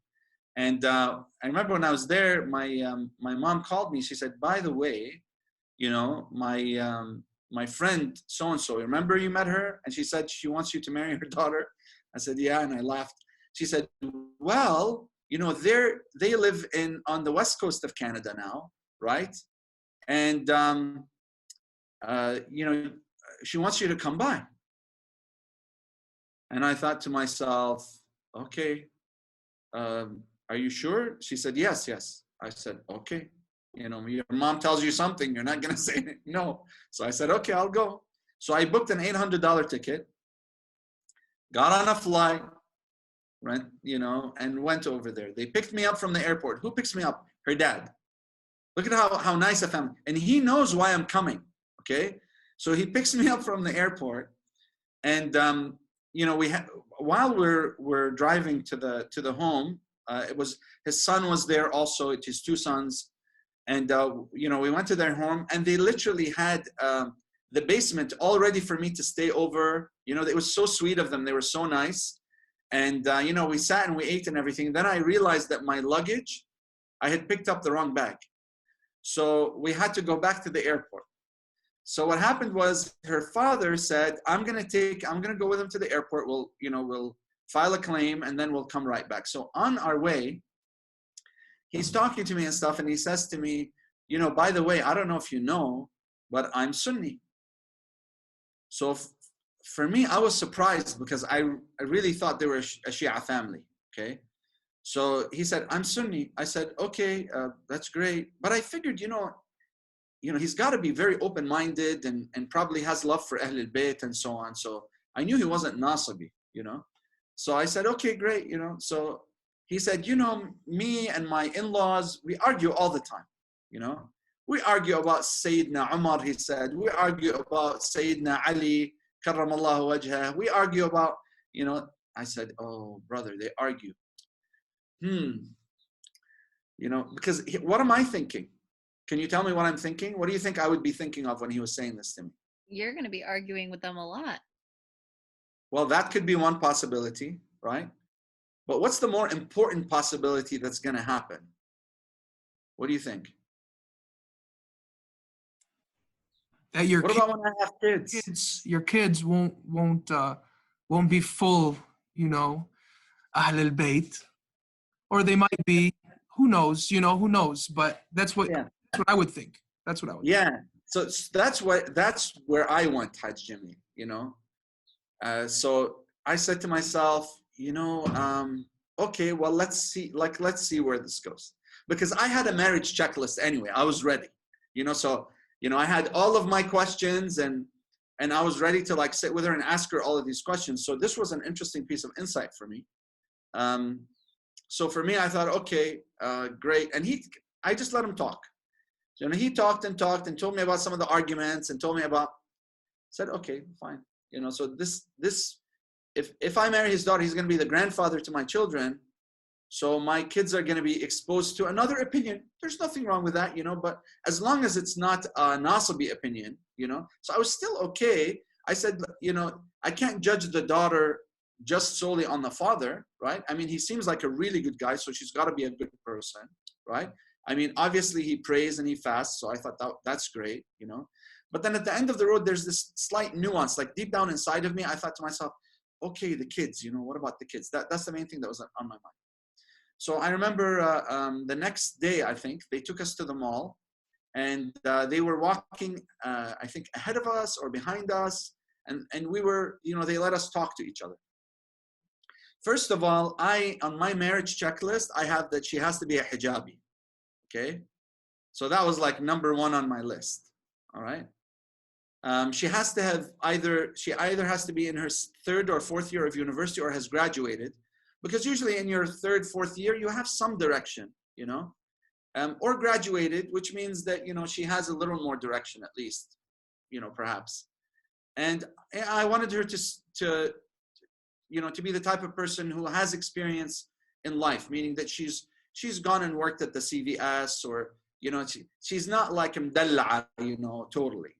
Like she knows, like if we go through hard times, then I know she'll be able to cope. Like for me, that's what I thought of, because we came out of hard times, even though my dad is a physician, but we came out of war in the Gulf crisis, and we were penniless. We didn't have anything. So when we went to Canada, we all had to work, as our dad was working hard to write his board exams. He wrote 12 of them, and we went out and we helped, to make money and to try to help our dad out. So I needed someone who understood that, who knew how that would feel. So anyway, we talk and stuff. So I have my list, right? I have these points, and of course for me a major point is knowing Amir al-Mu'mineen Salamullah, right? As little information as I knew then, as a Shia, I knew, that Amir al-Mu'mineen and Ahl al-Bayt were for me numero uno after Allah, right? So a basic understanding of Saqifa for me was a criterion, okay? Meaning that, the whole transfer of power and that opinion on it for me was extremely important. So first of all, she wasn't a hijabi, but I said, you know what? Let me give her a chance. Not everybody was a hijabi when they first started out, and then they became hijabis. I have family members who are like that. It's not a big deal. Once they make the decision, it's their decision to make. The sooner they make it, the better it is for them. But if not, then, let's see. So I asked my questions. The hijab question, she said, you know what? I would be willing to wear it. I said, but you do it for you, right? Not for me. Oh, yeah, of course. Okay. I said, well, what do you want to do? Like, what do you want to study? She said, oh, I want to be a doctor. And I had graduated and I was working, and I said, well, what year are you in? She said, oh, I'm in pre-med. I said, well, what year? She said, I'm in my freshman year. I said, ooh, okay, this is not good. I said, okay. I said, well, when do you anticipate having kids? When would you like to have kids? She said, I don't know, maybe 8, 9 years, And I said, okay, well, if she was a doctor and she had graduated or was maybe about to graduate, then I might consider it, right? For me at that time. And I said, okay, that's a big, I said, she's too young. She's not ready, for this sort of thing. So I thought, okay, keep an open mind. Let's keep asking questions. So then I got to the question about Amir al-Mu'mineen Salamullah alayhi. I said, what do you think of Amir al-Mu'mineen? So she said, Karramallahu wajhah wa radiyallahu an, I said, okay, that's great. She didn't say, Allahumma salli ala Muhammad wa ali Muhammad, sallu ala Muhammad wa ali Muhammad. Salli ala Muhammad. So for me, I thought, okay, well, that could be problematic, but I kept on asking her. I said, I noticed you said Karramallahu wajhah, not Allahumma salli ala Muhammad wa ali Muhammad, or Salamullahi alayhi. Why is that? She said, my parents, one is Shia, one is Sunnah, I'm a bit of both, and I think that both sides are okay, and the regular spiel, right? So the whole sushi spiel, I think Hajj Najah calls it, when there's sushi. So I said, okay, I said, but let me ask you a question. Why do we call him Karramallahu wajhah? She said, oh, because he never bowed down to an idol. I said, well, why don't you say Karramallahu wajhah to about Abu Bakr and Umar? She said, oh, because they did bow down to idols. I said, okay, good. So I said, so she knows. It's not that she doesn't know, right? I said, well, what do you know about the whole issue about when the transfer of power occurred with Prophet Muhammad? She said to me, well, all I know is I guess that At the end of the road, it was Abu Bakr, Sayyidina Abu Bakr, who took over. And when the people were ready, they voted in Imam. She said Sayyidina Ali, karamallahu wajhah. I said, okay, so this is going to require work. So I actually have to prepare coursework, right? So that's what I thought. I said, okay. And then I said to her, okay, so see, do you have questions? She said, yeah, I have questions. So she basically asked some of the same questions that I asked. And then she got to the issue of having children. I said, I want to have children right away. I'm a working professional. I went through school. I'm done. I'm ready to start a family. And I'll be honest with you, I'm not ready to be married to someone who wants kids in 8 or 9 years. So automatically she backtracked and she said, no, that's not what I could always reconsider. So I thought to myself, no, you don't have to reconsider. I told her that you don't have to reconsider. It's okay. If that's what you want, you shouldn't compromise. You have your ambitions and so on. So for me, but at that point, I realized that I had given this person the opportunity to be able to express themselves, for me to get to know them. I felt between me and Allah, I had given that person the chance, and I think that's the important thing. The lesson to learn is it's important to give people the chance, right? That's essential. That not to prejudge people, okay?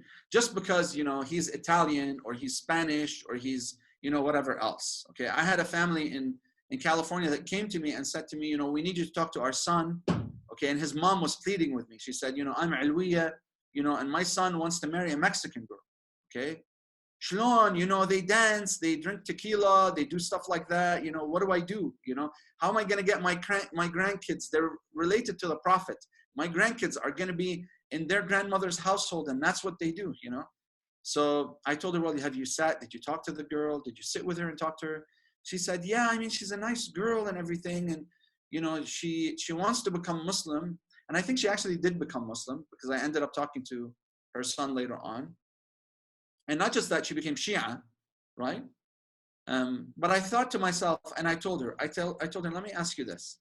I said, Sayyidah Narjis, alayhi salam, was she Shia or was she Christian?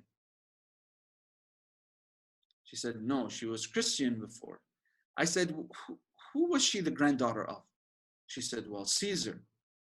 I said, and Caesar's reputation, right? She said, yeah.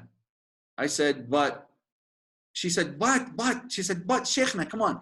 Narjis literally left Rome. She left Rome. She was with the Imams, right? She didn't have these outside influences, right? So Sayyidah Hakima, Imam al-Hadi didn't have to worry about that stuff. But I have to worry about that stuff, right? And she was right.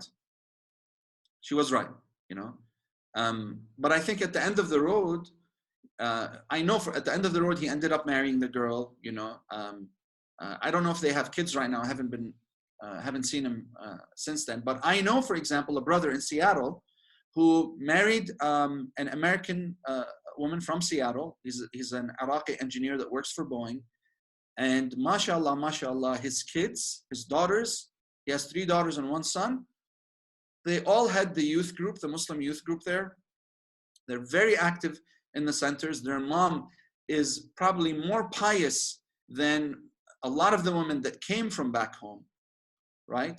And she even learned Arabic and she recites Qur'an and teaches Qur'an in the local school, right? So it's hard to tell, so the important thing is that we give people a chance. Now you might feel that it's not right for you. Like for me, I knew what I needed.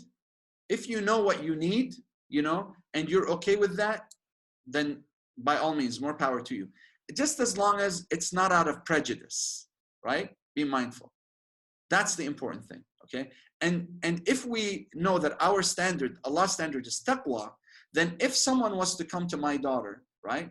And he wasn't, let's say, Iraqi, okay? And he wasn't, let's say, Lebanese, okay? What am I looking at here? Am I looking at the color of their skin? Am I looking at the language that they speak? Or is the standard Allah's standard? Okay? So this whole, I'm not going to marry from that side, because they're this way. I'm not going to marry from this day'ah because they're this way. I'm not going to marry from, you know, this school of thought because they're this way, right? The reality is that Allah says, no, that's not how you judge. What you have to judge is taqwa. And taqwa entails that the person has potential, you know, has potential to reach high levels. When I married my wife, I didn't know as much knowledge as, you know, I know today. I always tell her she took a chance on me, right? I even told her, you should have taken a khira, right? Like I took a khira. I knew already, but my brother-in-law take a khira, okay? Because it might be good for her, it might be good for her, but bad for you, or the other way around, right? So I took a khira, and it was really good, okay? So alhamdulillah, after a week of like praying and doing salat al-layl, and I'd never done salat al-layl, I think, you know, and then alhamdulillah, Allah gave me that tawfiq, you know, and the khira was good, but she never took a khira. I always tell her today, you should have taken a khira. Look at what you've done through in your life, how I've displaced you, how I've taken away, took you away from your dad and your mom, how you're like, you know, living here, you know, in Iraq, it's hot, you know, right? So I think that at the end of the road, this whole idea of we don't marry from them, you know, is something that that is a personal choice. But I think also learning from those who are around you, right? That I shouldn't be saying we don't marry from them, right? Unless they're not ahl taqwa, right? That them should refer to those that don't have taqwa, not those who are from a different day'ah or a different ethnicity. Correct? I know some sisters, they come to me, they say, Sheikhna, you know, I haven't found the right husband. And, you know, I'm getting old, my biological clock is ticking, right? And if we open ourselves up to other communities, the Indo-Pak community, the Khoja have so many good, you know, brothers and sisters that are believers, you know, strong believers. The Pakistani community, even the African community in Bowie, Maryland, there's a great African community. I told you guys about it. At 14 years old, they send them to Hausa and Qom, you know. MashaAllah, I saw a brother there. I remember when I came back home and I told I said this to my wife. I said, if this young man comes and asks for my daughter in marriage, if he asks for her hand, I would give him my daughter in a heartbeat. Such a mu'min young brother, you know. I think he was like 14 at the time. My daughter was, I think, like 11 or something. And I was being wishful because I'm thinking, you know, when he grows up and my daughter will be this age, it would be great, you know, because I thought to myself, you know, to find Bilal, like to me, that's what I was thinking. I was like, Bilal, you know, the mu'adhin of the Prophet sallallahu alaihi wasallam, right? How many of us would think that way? You know, and I wonder if that actually happens, will I still think that way? I'm reminded of someone who actually was a very pious man. He would go to mosque all the time. And a dark man came and asked for his sister's hand in marriage. The father agreed right away because he knew that this person was a mu'min, he was a believer, you know. And this man, he rejected the person, rejected him outright, you know. When asked why, he literally said, you know, something really derogatory about how the kids will come out, unfortunately. Wow, like this is really when your iman shows, right? When your taqwa shows, correct? I think a question that we need to ask ourselves is, are we that person, you know, or not? And I certainly hope that we're not that person. That's a good question, Sister Aya. How would you approach someone who has that mentality and make them aware that they should be more open-minded? I think mentioning stories of our imams, you know, Imam al-Hassan marries Shahr Banu or Shahzanan, who was an Iranian. She was Persian, right? Imam al-Jawad's mother was Nubian. She was African from Eritrea. She was dark-skinned. Imam al-Jawad had nappy curly hair, and he was dark-skinned. Sayyida Narjis, you know, at the end of the road came from Rome, right? Sayyida Tuktum came from Maghreb, from North Africa, Northwest Africa. And most of them were either taken as a prisoner of war or were slaves, right? And slaves at that time were considered at the lowest end of the totem pole, right? Right. And yet it was their piety. They chose them because of their piety, right? We want to hear a real love story with, I don't know who wrote, I don't think we want to, I hope you added that with everyone. Ya Jamil, Allah يسامحك. Hajj Jamil. Hajj ya Hajj, as we say in Hajj. Okay. What else do we have? So someone mentioned, he said he'll push his teachings on your kids. Kids will be confused. Yeah, I mean, that was one of the fears. Ahsan, Brother Ali. And then Sister Fatma, I respect you for that. I don't know which part that was there. I'm sorry, I got. Okay. How do you deal with parents that aren't open to their kids marrying outside of their nationality? That is such a good question. That's such a good question. You know, it's a tough one, to be honest with you. Anybody have any advice for the sister who asked? She asked outside of your nationality. She said, how do you convince your parents to, you know, for you to marry someone outside of your own nationality? Like instead of marrying an American, marry a Canadian.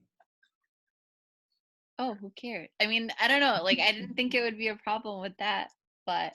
No, but if they're a traditional family, like a traditional Iraqi family or traditional Lebanese family, I mean, you have problems, you know, from them marrying from different bay'ahs, let alone from another nationality, right?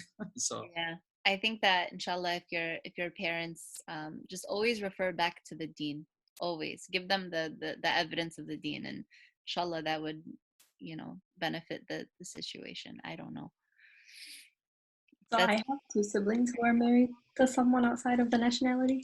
Oh, very good. And the way like they approached my parents was more so like when they were having conversations with their future spouse, they just found like commonalities, and then like obviously the spouse had to show that they're open to learning things about the culture, and the parents and like our family had to also make an effort to learn about the spouse's culture as well, and just kind of being open-minded about it.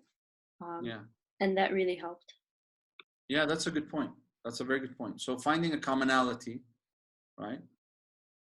What else? It was my brother Khalil.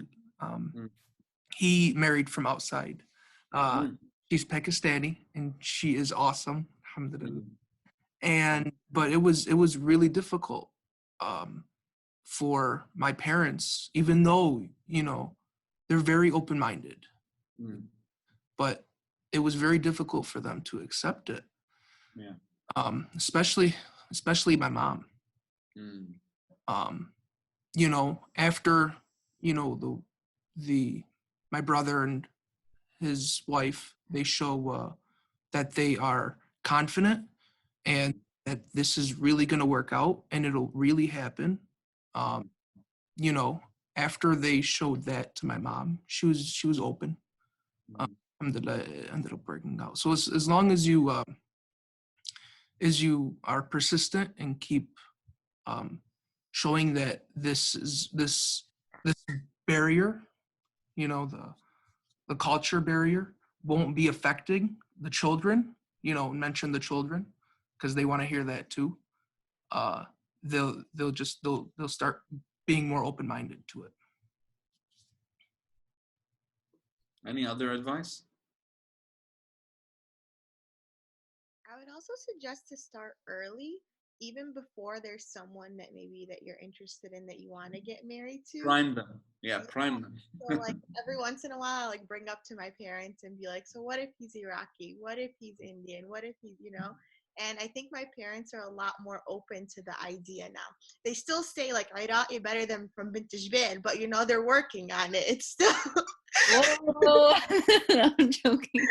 Watch it, Tala. It's the priming, you know, you have to like do baby steps. Yeah, you know that, you know, our parents are set in their ways. It's tough. It's tough, you know. And I don't know whether we can blame them or not, other than to kind of give them the benefit of the doubt, because we say always that maybe their fear is that at the end of the road something would go wrong, for example. And there's always that fear as a parent that something would go wrong. But you know, I always try to tell them, but what if something goes right? You know, what if something does go right? I mean, it could be just as likely, but there's so much working against them. Why? They weren't raised in you know, the young man wasn't raised in Lebanon and the girl wasn't raised in Pakistan. Okay, they were both raised in America. They went to the same school system, right? They all watched Arthur when they were kids. Okay, they all right.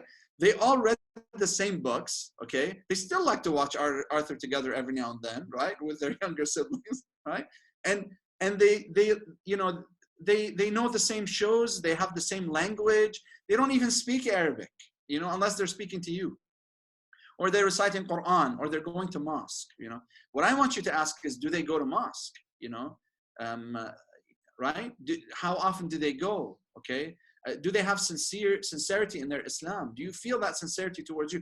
When you look at them, do you cringe, or do you feel that kindness in their voice and in their actions? Right?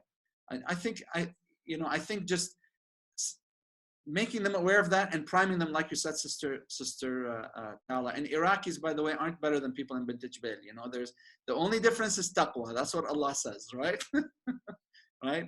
So, but I know that's what happens. You know, I think I had a brother, may Allah bless him, and he wanted to marry someone from another daya. Okay, and this poor guy, I mean, he and her have been suffering for years just because his mother refuses it.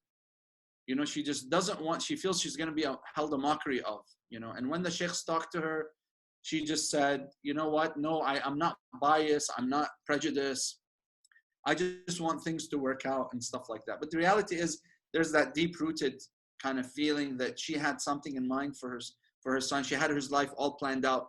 Kan raح يصير doctor, you know, and he was going to have this type of vintage baler on his arm, and you know, she had to be this tall, and she had to have this color hair, and they were going to have a big house and you know, 2 Benzes, right, and all that business, right? So I think that that's going to happen to some people, but I think most parents aren't like that. Look, as a parent, I'll tell you, the only thing that your parents want for you really is that you're happy. And their understanding of what will bring you happiness is risk management, like what's less in risk. That's really how they think, by the way. You want the bottom line? That's how your parents think. So if you can show them that that's going to make you happy, and it's really not as big a risk as they think it is, it's really very small, you know, and you remind them of Ahl al-Bayt, you know, I think that inshallah will, you know, even though I've heard some parents say, where are we from Ahl al-Bayt? Say, subhanallah, right? You've taught your kids about Ahl al-Bayt, you know, you've taught them the stories of the imams, you've taught them the stories of their wives. No, Sheikhna, purposefully I didn't teach them the story of our imams and their wives, because I don't want them to come to me, you know, marrying a slave, right? Because that's really what they're telling you. They're not saying that, but in reality, that they don't realize that that's what they're saying, right? And they're using the limited standards versus divine unlimited standards. So just explaining that to them, you know, and if you can't explain it, you you know, you feel that you found the right person, then, you know, give me a buzz and I'll talk to them. Sheikhna, my mom got married very young. She got married around 15, 16 years old. She was straight out of Lebanon. She didn't know a lick of English. My dad, he was Lebanese, but he was born in Livonia, so he's very Americanized.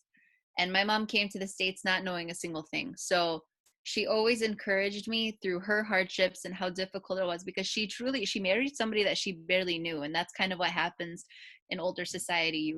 Your parents, you know, they're cousins, they're from the same village, it's all going to work out, it's all great. But then my mom always did try to encourage me and look through the right things, the things that she wished that she knew, to alleviate some of the stresses. So if anybody's having difficulties, maybe going through with their parents, maybe asking them, what are some things that you wish that you knew about a person before you had married them? And then, you know, explain the qualities of, inshallah, the person that you do know. That's good advice. The other advice that I usually give young people that live in the US or Canada or Britain, and their parents are telling them to marry their cousins from back home, I tell them the statistics that most of the time it ends up in divorce. Okay, that's the truth. You know, because this generation is not like the old generation. They don't have a problem divorcing. Okay, the older generation, they do. Okay, so we've had a lot of, and we also have a problem, obviously, of even the older generation with the broken homes that occur because of the fact that there might not have been, look, I didn't know my wife before I married her, okay? I didn't know her. I mean, I knew of her, okay? I met her when I saw her at my in-laws' house, okay? I mean, she was my, at the time, my best friend's sister, younger sister. But I never noticed her in my life, to be honest with you, okay? But she met all of the criteria. Like for me, it was she had to be from a scholarly family. She had to be, you know, like I told you, third year or fourth year university. She spoke Arabic. She was a hijabi. You know, she has this sort of life experience working, and she's humble and all this sort of stuff. But I had never really met her. You know, I had seen pictures of her. I don't remember her being at my birthdays when I was younger. I really don't remember. Okay, but the two families knew each other well. Like my parents knew each other and her parents knew each other really well. They had a long history together, okay? But I didn't know her, right? And I grew up I spent more time in Kuwait growing up than she did. She came to the US when she was about 7, I think, or 9. And so she literally is more Americanized, you know, than I am, okay? Of course, because I'm Canadian, you know, I'm not going to be Americanized. Right? But at the end of the road for me, I was always thinking about, you know, the homeland, you know, and how is it that I can, because I left when I was 15. Even though I spent a lot of time in England, you know, I lived there for about 4 years when I was a wee lad, and I spoke like this because we lived in Scotland, right? But, you know, I spent about 7 years of my life in Kuwait. And for me, even though I knew I would never go back to Iraq because of Saddam, I didn't even have a sense of connection to Iraq because I never grew up there. I had an identity issue, just like a lot of us have an identity issue growing up in the West, with our parents kind of pulling us to, oh no, you know, you're from Lebanon, you're from Bint Jbeil, you're from Tibnin, but in reality, you feel more American because you spent 8 hours of your day in an American school, you know, most of your life, you know. So even though you're part Lebanese, you do feel more American than you feel probably as a Bint Jbailer or you know, someone who's from Tibnin or someone who's from Sur or wherever else, right? And there is that sense. So when they introduce the idea of you marrying from back home, for you it's like that's the last resort. You know, if nothing works out here, you know, then I will do that. You know, I remember a brother who called me one day and said to me, Sheikhna, could you take a khira for me?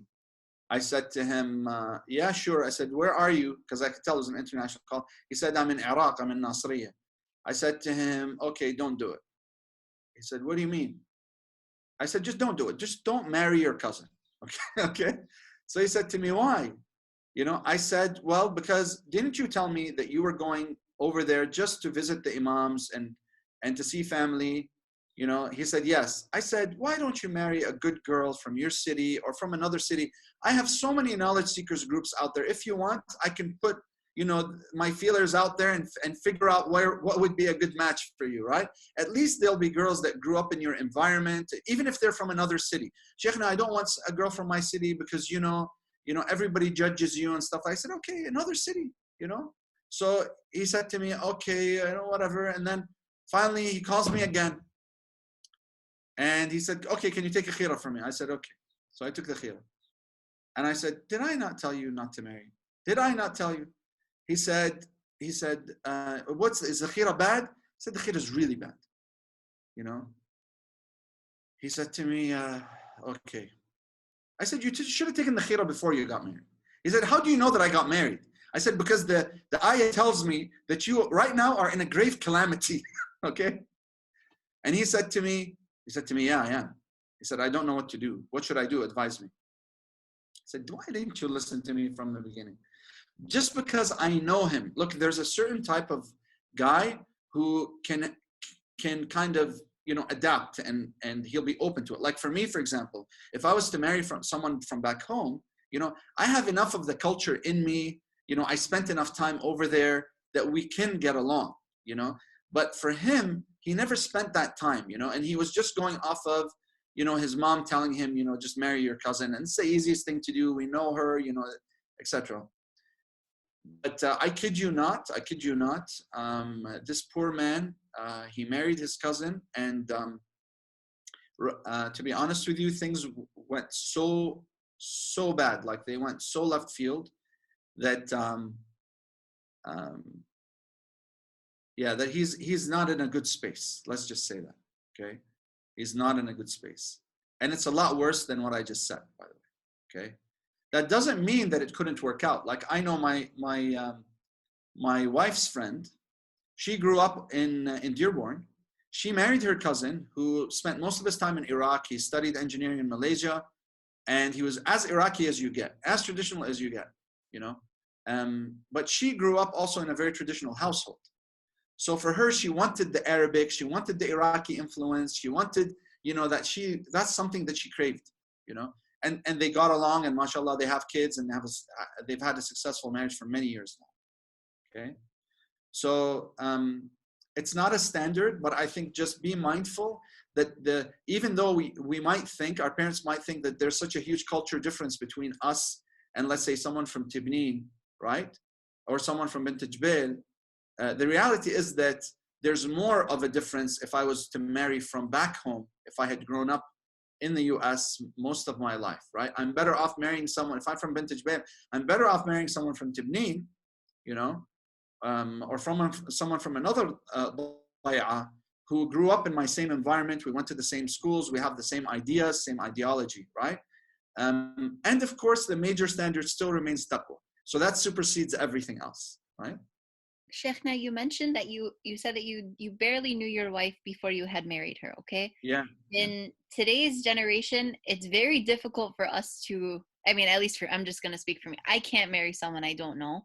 And that's like, I have to at least be friends with them for a couple, or at least know of them for a couple of years. But how do I do that in a way where, or how do we do that in a way where we're getting to know somebody in a halal way, but still get an idea of who they are as a person without being too close?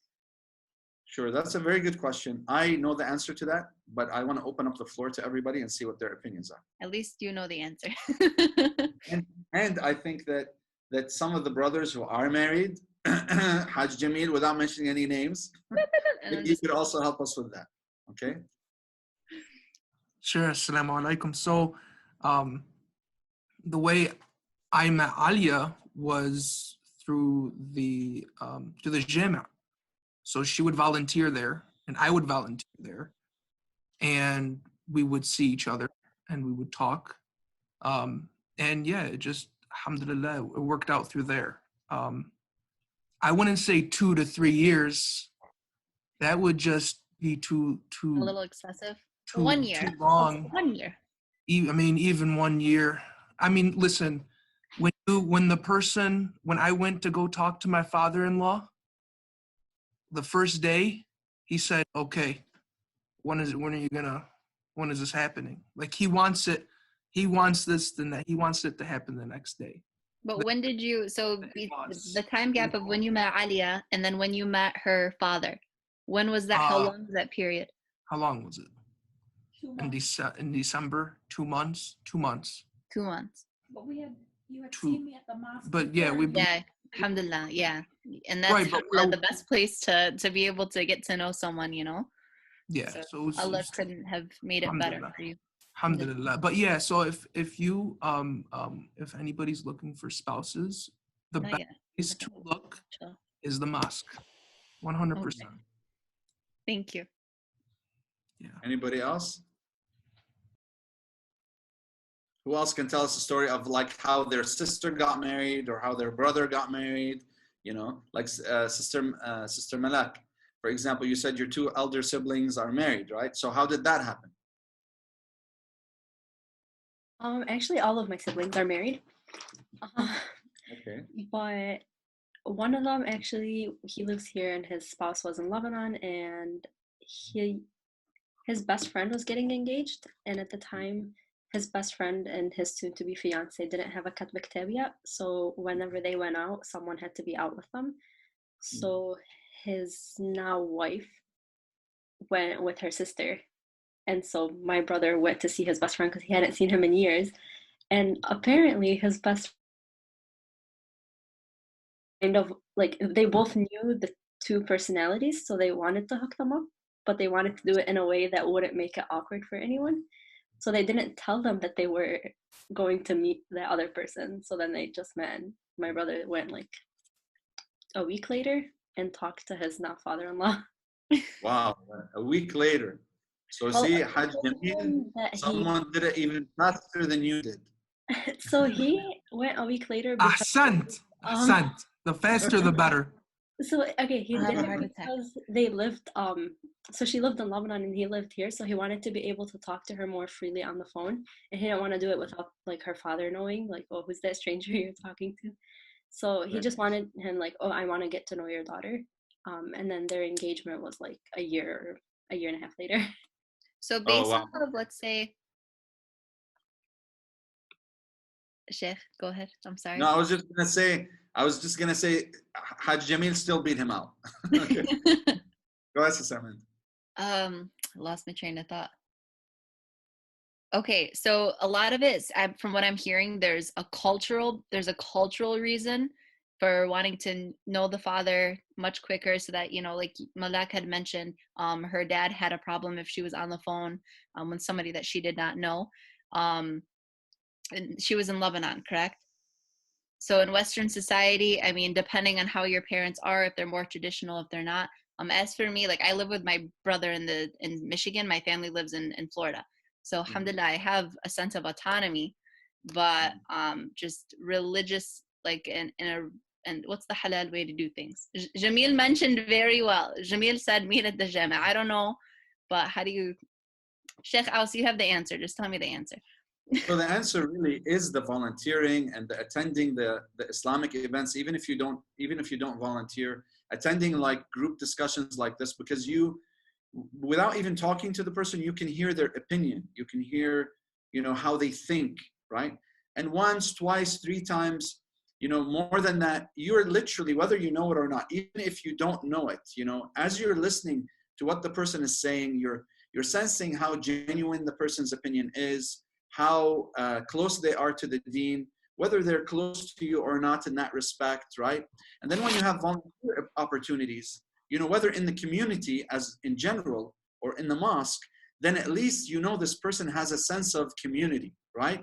He's a giver more than he's a taker, correct? And that's a really important characteristic for a future husband to have, as well as a future wife, right? Also, of course, in this day and age, it's very easy to look at somebody's profile, right, online. So, you know, if they're right off the bat, if they're a person who's like posing right, left, center, right? I know, for example, some brothers a brother, I can think of one person in particular. He said to me, you know, I'm interested in a specific sister and so on. So do you think it's okay for me to check out her profile before anything? I said, well, I don't know if she has a profile or not, but yeah, I guess it's public domain. You can check and see. So I asked him a while later, I said, what happened? You know, I haven't heard anything about it. He said, yeah, it just wasn't a match. You know, I could just tell from the profile, you know. So so that's one way, you know, or a few ways that you can get to know. Personally, I think if you're going to spend a year or two trying to get to know the person, I think the best way to get to know the person in a year or two is literally by attending the jama and attending the events for a year or two, you know, and seeing whether that person is consistent or not, consistently coming to the jama, consistently, you know, religious, consistent in his opinions, or are his opinions, is he growing in his knowledge? Is he looking, because really when you get married, you're marrying a training partner. You know, you want someone to strengthen your deen. Okay, you don't want something. You want someone to wake you up for morning prayer. You know, you want someone to remind you of dua al-Qur'an. Right?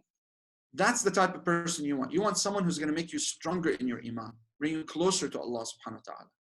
And the best way, honestly, to find that, and we're blessed in I think in Dearborn to have many centers and to have events going on and many youth groups and retreats also.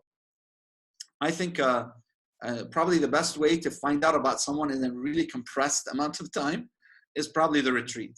You know, going to the retreat and really just kind of removing yourself from the world and from materialism and everything else like that. And you really get to kind of hear them, their opinion in the bonfire, and you know, whether they wake up for a morning prayer or whether they're the last person being dragged in, you know, by their friends.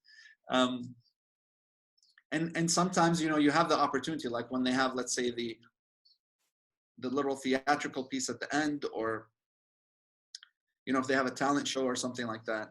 I think that those are good ways to get to know the person without directly necessarily talking to them. Okay. Tell you what, Sheikh, I have about, I'm going to finish up my bachelor's degree and you'll play Cupid for me, inshallah, in a couple of years. Okay. I don't know about you.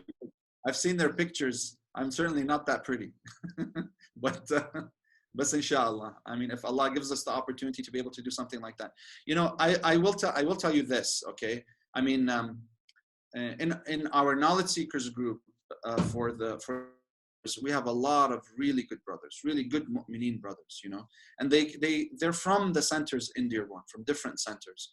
And there are a lot of good brothers, and also in our knowledge seekers for sisters, for the brothers, there's a lot of good knowledge seeker sisters. And I think that, and not just in Dearborn, I'm talking like across the country in Canada. Okay.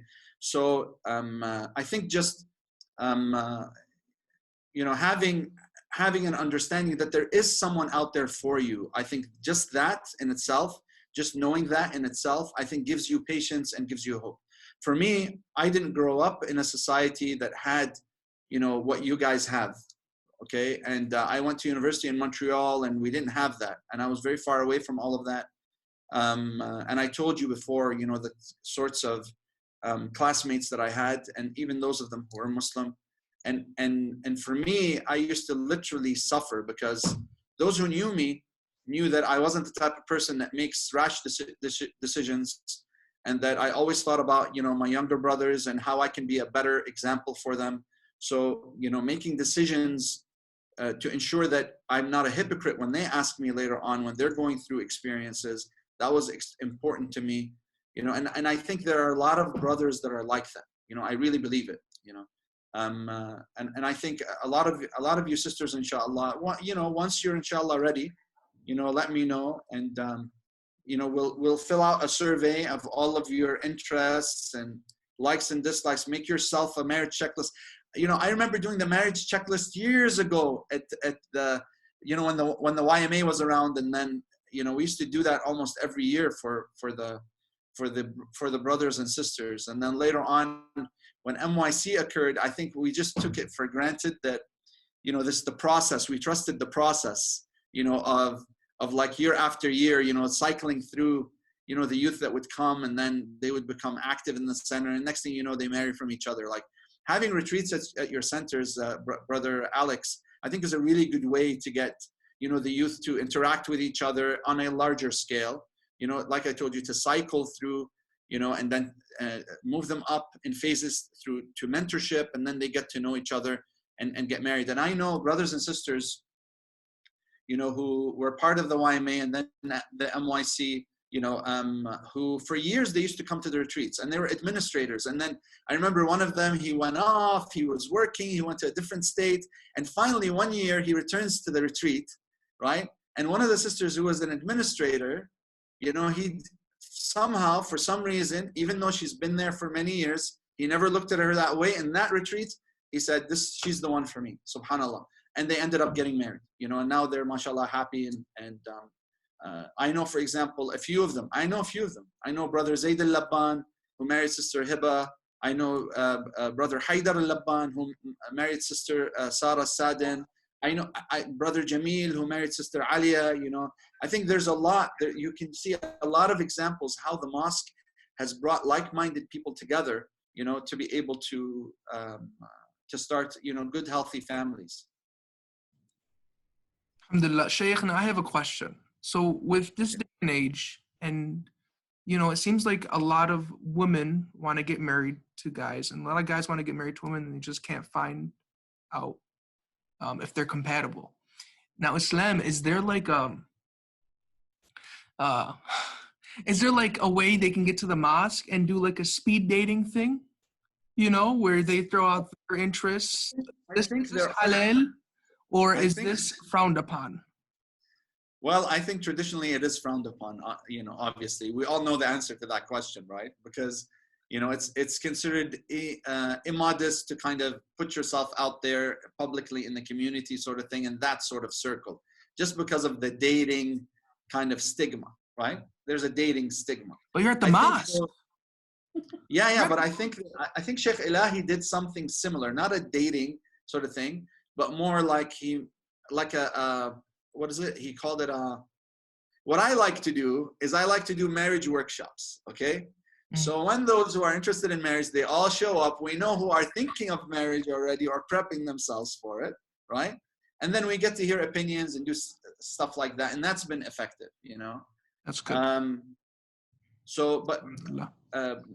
But I think that, you know, at the end of the road, it all depends. Like, for example, I know that in the Ummah conference, for example, the Indo-Pak community has had for many years basically a networking program for just marriage, okay? And they all get together, and it's just like a meet and greet sort of thing. And people are from different states. They do it that way, okay? They don't have an app, like someone mentioned the whole issue of an app.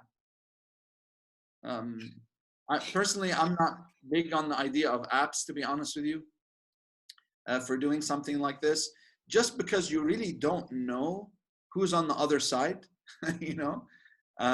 That's one of the reasons. The other reason is it's very kind of, it's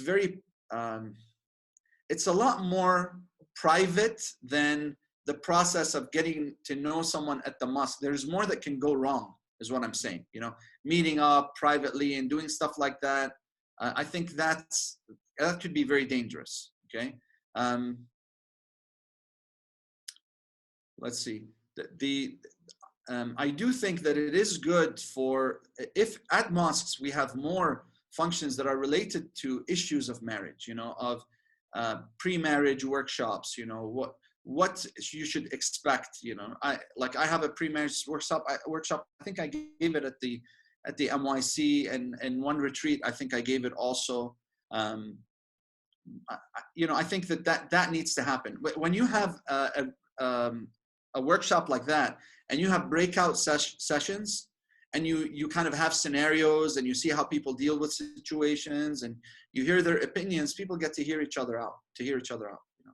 And for me, a lot of brothers and sisters, they ask me, once they found the right match for themselves, they say, Sheikhna, I can't for the life of me think of anybody else to do our marriage contract other than you, you know. And I say, well, if you haven't gone through my pre-marriage workshop, then I apologize. You're going to have to find somebody else, because, you know, it's such a huge responsibility. Like, I need to know in my mind that you've covered all of your bases, you've dotted your I's, you've crossed your T's, you know what you need to be looking for, you know. You don't know how many come to me and say to me, you know, Sheikhna, I think I found the right person, and I kid you not, within the first year, you know, they're talking divorce. Within the first year. Some within the first week, literally. Why? Because they saw the person, they've been talking to them for a few years, and next thing you know, they're emotionally attached. So now when it came time to them getting married, it was, even though they knew in the back of their head it might not work, you know, but they were just emotionally attached. And I think that emotional attachment can be dangerous. Most of the couples that I know who are from a Lebanese background, just so that you know, because the Iraqis tend to be a little more strict with that issue. I remember talking to one Lebanese dad in Dearborn. I said to him, you know, how is it that you guys, you know, get your daughters to marry and to choose a husband and stuff like that?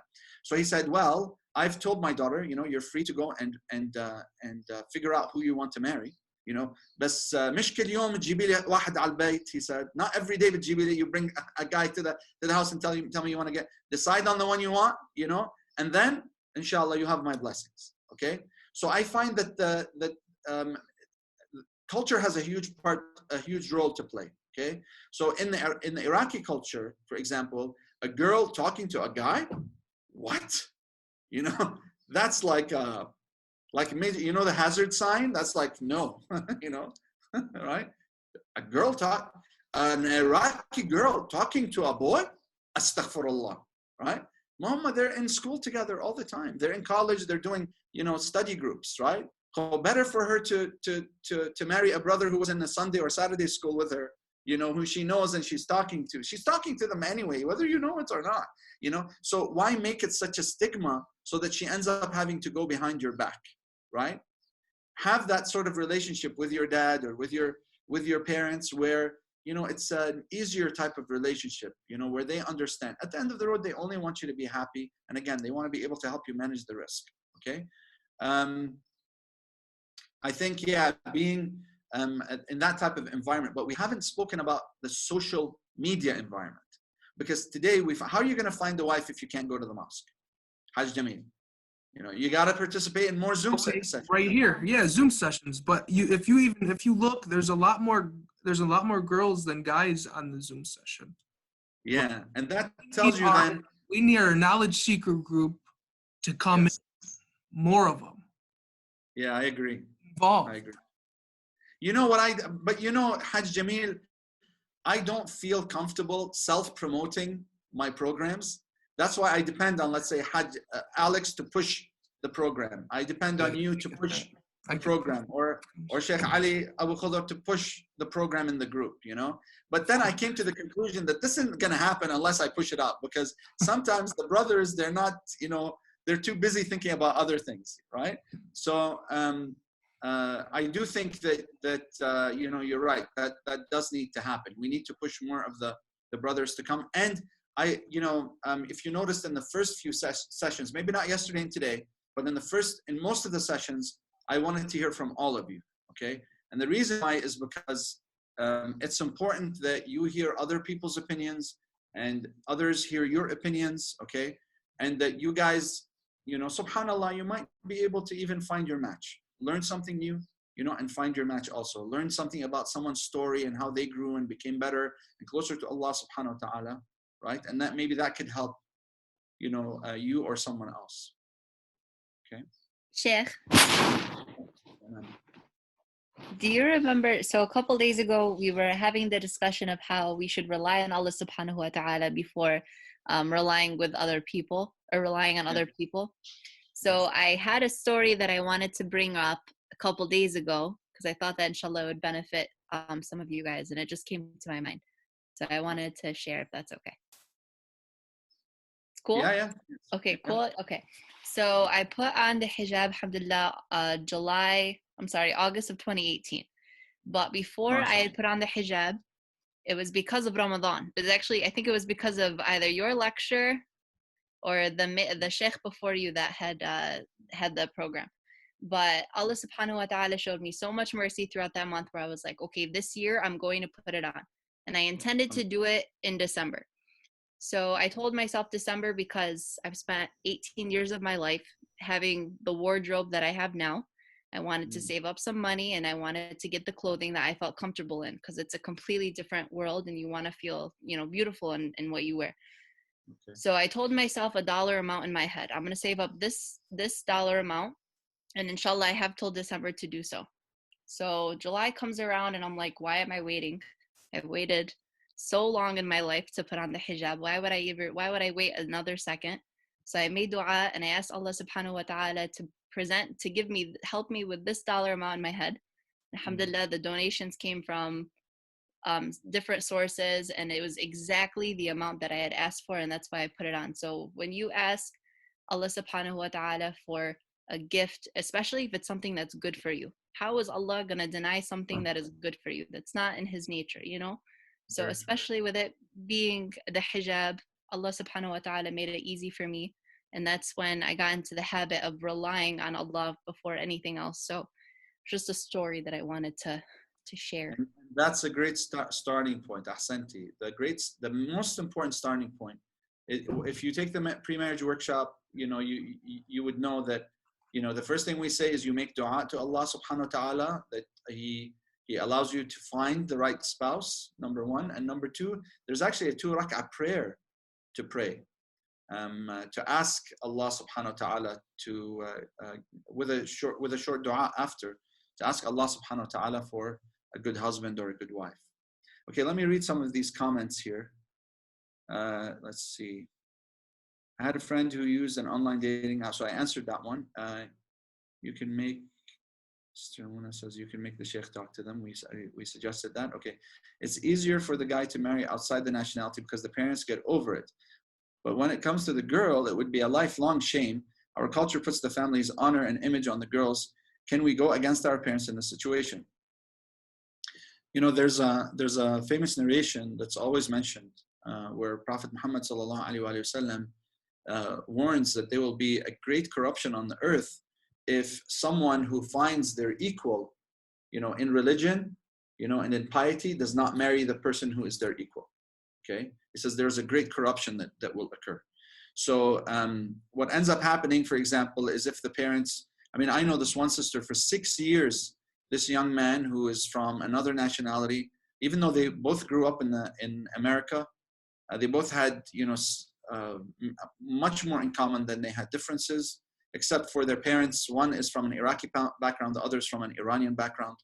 And for 6 years, until this girl got sick, she reminded me of Sayyidah Narjis. You know how the mother of Imam al-Mahdi, salamullah alayhi, she literally got sick. You know, she wouldn't eat anything, she wouldn't drink anything. And the same thing happened with this girl until her father just woke up to the issue. You know, that, you know what? I mean, he came and asked for her hand literally 6 years in a row. Okay? Everybody who would come to her, she'd reject. But this young man, she'd say, Baba, whatever you see is fit. And he had literally that cultural bias, that prejudice. Remember, Iraq and Iran went through an 8-year war. He was from that generation. So, and this is what Saddam wanted, you know, and this is what a lot of westernized countries always wanted too. They wanted to create that kind of clash between, you know, the two Shia countries. So what ends up happening is this is the result, unfortunately. Anyway, so 6 years later, they get married. But the point is this, is sometimes it might take time, okay? Yes, there is a double standard, but it can still happen if you have the right people helping you to convince your parents. And it could be their friends, for example, you know, or your friends who they respect, you know, and priming them, like Sister Tala was mentioning, is a good way of doing things. Assalamu alaikum, Sheikh. Now, I wanted to add, so Allah is the best of planners, right? So He will give you what you want within the year, 2 year, 3 year, 4 years. And it's not that, you know, he's punishing you. It's because He's waiting for the perfect time. Whether it be you need more self-growth or the person you're going to marry needs more self-growth. And then, inshallah, the time will come, and inshallah, you'll be able to get married. But yeah, it's just a matter of time, because Allah is the best of planners. Ahsant. That's very true. Brother Ali says, I feel like the mosques, some individuals make it hard to speak to the opposite gender. They enforce gender separation. And I've seen cases where the older generation would complain to mosque admins about young men and women interacting. Well, you know, it's all about how you interact, right? So the elders, they want to see you interacting in a halal way. They don't want to see you joking with each other, you know, and you know, they want you to see, they want you to be muhtarameen, right? Like respectful to each other. And to them, seeing a girl giggling when she's talking to a guy is not considered, you know, a respectable manner of addressing, you know, their daughters or their granddaughters, you see?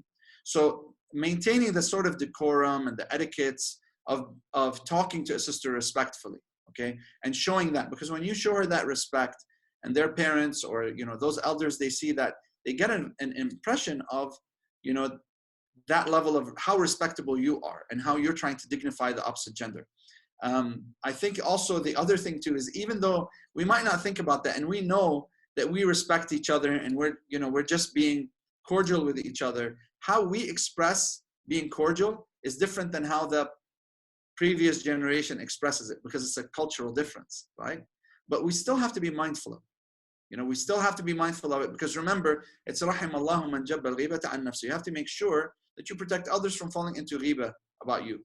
So maybe kind of reducing the interactions in the hallways, you know, but when we do have interactions in, let's say, discussion groups, or when we're volunteering, for example, that it's done in a respectful, for them, they don't complain about that. They complain about how the brothers and sisters are just walking around in the hallways and just yapping and giggling and, you know, looking at each other, you know, and this is their concern. Their concern is for the reputation of the girls and the reputation of the guys. You can't blame them, because this is where they come from. This is how they think. And much of how they're thinking isn't wrong, by the way. It is right, okay? It's just that, you know, our paradigms, our principles are a little different than theirs. We tend to be more desensitized to certain things than them, okay? Because, you know, we grew up in a culture that was different than theirs. We grew up in, you know, 8 hours, we're in, you know, in mixed schools, you know, doing group work, doing all that sort of stuff. For many of them, they didn't do that. Assalamu Ahmed, do you have something to add? Yeah, assalamu alaikum. How are you, Sheikh? Yeah, I just wanted to share a little bit about my experience as well. We got married pretty young. You know, we had to talk to our parents as well. We had to. I was living in DC at the time, Virginia, and she was living in Montreal actually. So, so after we met, we had to. You know, we told our parents. We traveled there to Montreal to go see. You know, we visited them and we tried to do it. You know, in the right way. And then we had the khutuba, which is basically just the time where we got to know each other for a few months after we're back home, just, you know, through calls, things like that. And then we, you know, at the beginning it was tough because they had some cultural, you know, like you were saying, for Iraqis and all of us, we have some cultural things that kind of get in the way. But what we actually did, we asked the marja actually, and we showed them the answer that it was okay if we had the intention of, you know, of talking, of getting to getting married eventually. So we had a long engagement as well. We had about 2.5 years we were engaged. You know, we had the aqd, so we were Islamically married while my wife was graduating. So I think that, you know, even though we were both young, we were in early 20s, 21, 22. But alhamdulillah, we weren't, you know, at the beginning, you know, I didn't think that I wanted to get married that young, but you know, we asked ourselves, what did we have in mind? You know, we wanted to, you know, for the rest of our lives, obviously we wanted to get, you know, closer to Allah, and the right way to do that was to, was to just, you know, have the right intentions and get married. You know, there's nothing really, you know, just to do it the right way. So alhamdulillah, you know, there were some obstacles along the way at the beginning. But like I said, through the marja, through doing it the religious way, we were able to overcome that, and even though it was, you know, that helped us, both of us, in our studies, you know, as we were traveling back and forth, you know, that 2.5 years. And I think that we were talking about earlier as well, in terms of finding maybe the perfect partner and knowing all their qualities. I think one of the most important qualities, what we talked about, obviously the akhlaq, the deen, but also, you know, once you get married, that's when you really find out truly how they are when you live together. And I think the important thing about that is that the important thing to know, the most important thing, is that the other person, your spouse, is willing to compromise. I think that they're willing to grow with you. That's what we both learned, I think, because then you can overcome a lot of things together when you're able to, you know, not just say your way is the right way or else. And so, alhamdulillah, I think that's, you know, reflecting back on the years now, alhamdulillah, and you know, and things, you know, I mentioned the other day we moved here, and we have, you know, alhamdulillah, Allah blessed us with 2 kids. So things have gone well, alhamdulillah. Alhamdulillah. That's great advice. That's really good. So you brought up a really good point, that religiously speaking, as long as your intention is marriage, you can talk to the person. Now, keep one thing in mind, that religion also takes into account something called urf, which is culture, okay? Meaning social norms. So look at what they did. They went and they told their parents, you know, we want to do this the right way, you know, and we can talk to each other shar'an, right? So meaning by Islamic legislation, that we're okay to do this because we have the right intention in our hearts, right? And that conversation is an important one to have, okay? So I think it's important, it would be prudent to maybe pull the brothers too, because we know, since it's the death of the commemoration of the death of Sayyidah Khadija alayhi salam, we know that Sayyidah Khadija was older than Prophet Muhammad sallallahu alayhi wa sallam by a few years, right? And we also know that it was Sayyidah Khadija who really was the one that sought to marry Prophet Muhammad. Prophet Muhammad wasn't the one who approached her for marriage. Just to share the story with you, that it was actually the servant maid of Lady Khadija alayhi salam that was telling her, what do you think of Muhammad? Also, sallallahu alayhi wa sallam, also her uncle told her that, he has the signs of prophethood and that he will marry the princess of Quraysh, and that is you, O Khadija. So literally he had already, Warqa ibn Nawfal, he had already primed her, So, but of course she was older, she had her status in society, right? And it might not have been necessarily prudent for someone of her status to, approach him. But notice what she did. When her servant said, and she had a really good relationship with her, she said to her, I noticed that, she asked her about Prophet Muhammad. She noticed that she showed interest. So she said to her, well, let me go and talk to him. So she went and she became the intermediary, and she went and talked to Prophet Muhammad.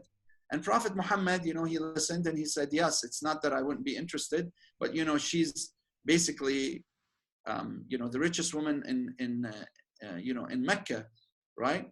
So what happens then is also his uncle talks to him, and he tells him, why don't you marry Khadija? So he says to his uncle, Abu Talib, he says to him, but uncle, I'm poor and she is rich. He doesn't say, I'm young and she is old. He says, I'm poor and she is rich. He said to him, well, what do you think of her as a woman? He said, well, she's a great woman, right? And so he said, leave the rest to me. So the initiator really, was who? Was actually Khadija, who initiated through her maid, right? To talk to him and to see if he's interested. And then that got the ball rolling. And we know that Imam Ali, what does he say? He says, Jihadul mar'a husnul taba'ul. That it's the jihad of a woman, her struggle is to find the right spouse. So it's the responsibility really of the woman to find the right spouse. We find that in the Indo-Pak culture also, that the women are the ones that go out and try to find the right man to marry. And even in actual fact, in the Indo-Pak culture, they even buy the furniture for the house, I think, and provide a lot of what would normally be the dowry in the Arabic culture, okay? So having said that, I want to ask the brothers, how would you feel if, for example, a sister was to come to you and to tell you, I'm interested in getting to know you for marriage?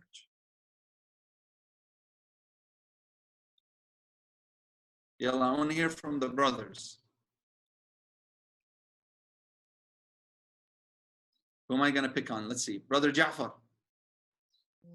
SubhanAllah, I was actually about to answer. Okay, good. Sure. Me personally, yeah, I think it's fine as long as it's done the right way, because there's a certain way that they can do it. Me personally, she came up to me and she told me herself, I would be a little taken aback. But if she told a friend and then that friend told a friend of mine, who's a male, then that would be different. I would think more positively on the situation. Okay.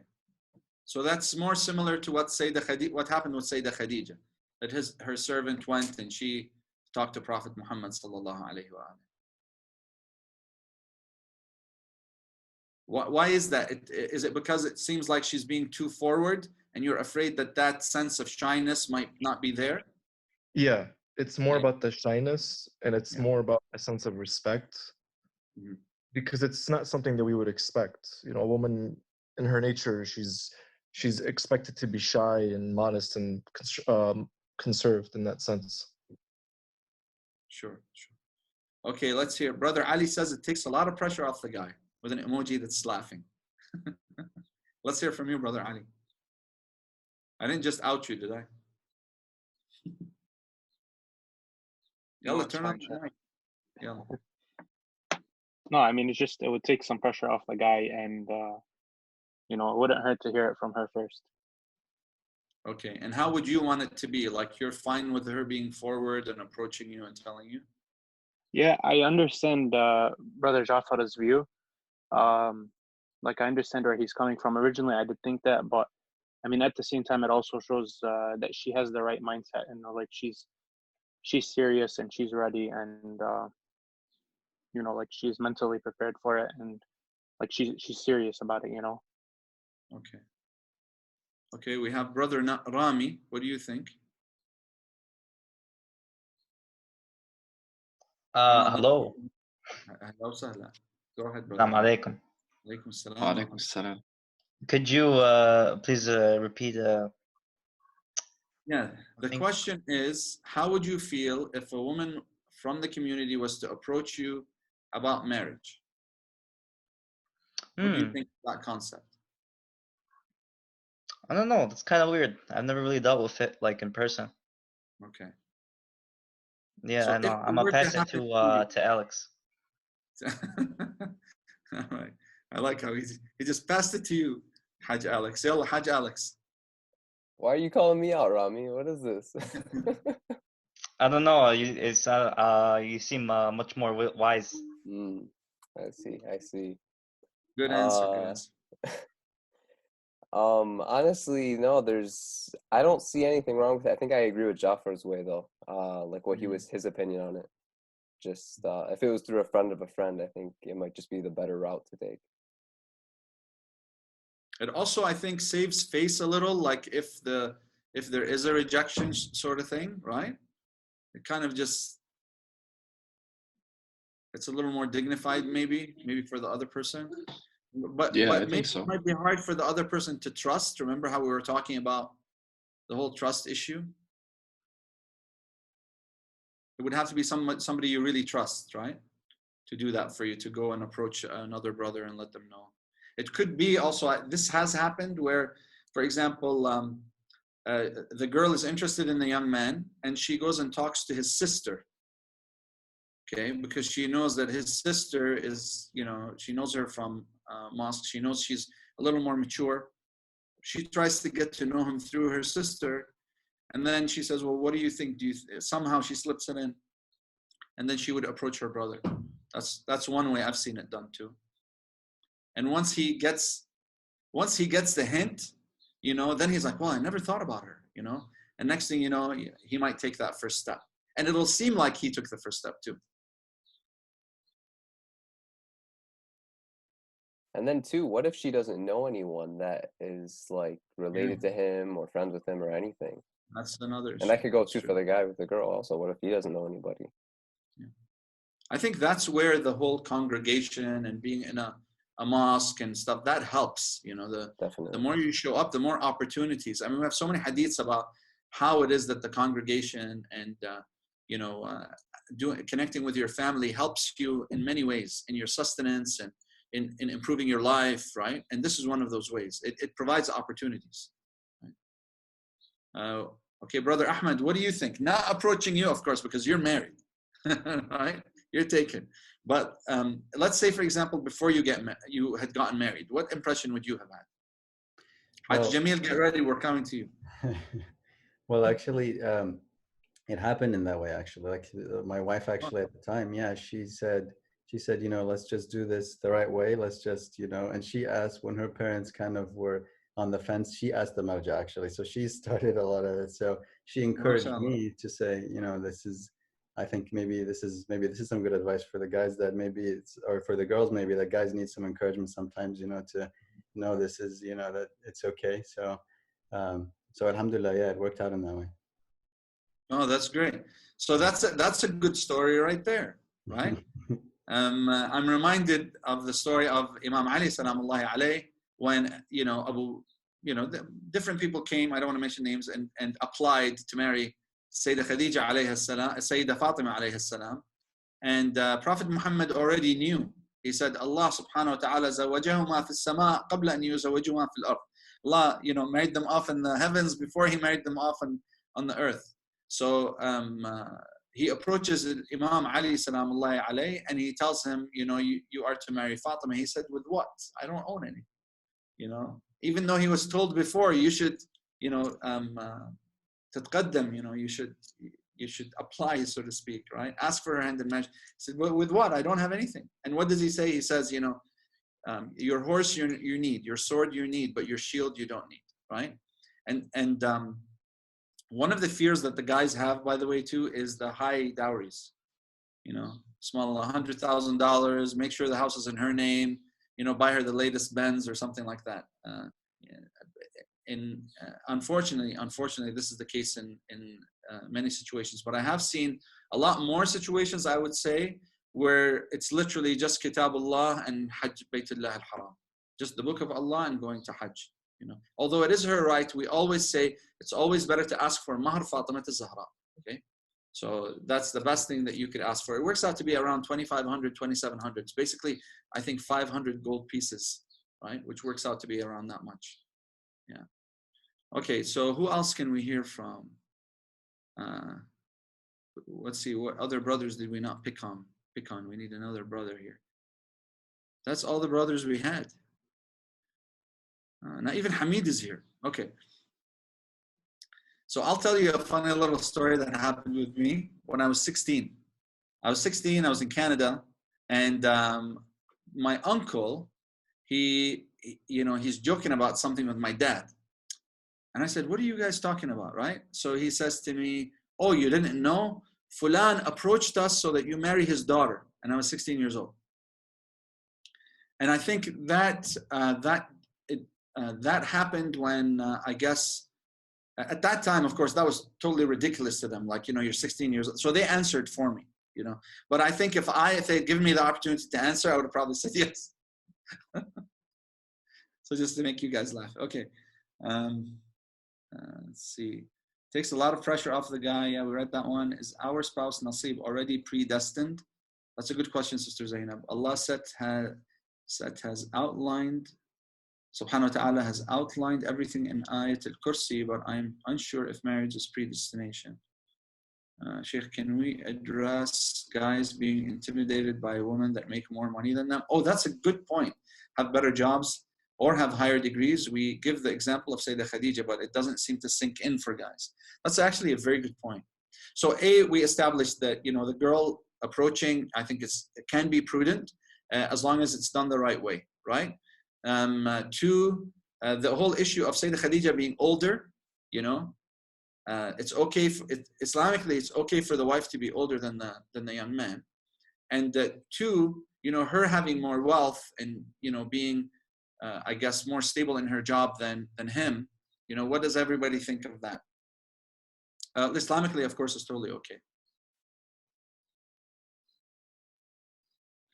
Sheikhna, I think you would, it depends on what sort of model they want for their family. So, you know, if you look at the marriage of Imam Ali alayhi salam and Fatima al-Zahra alayhi salam, you see that Imam Ali was the leader of the affairs outside of the home, and then Fatima al-Zahra was, you know, inside the home.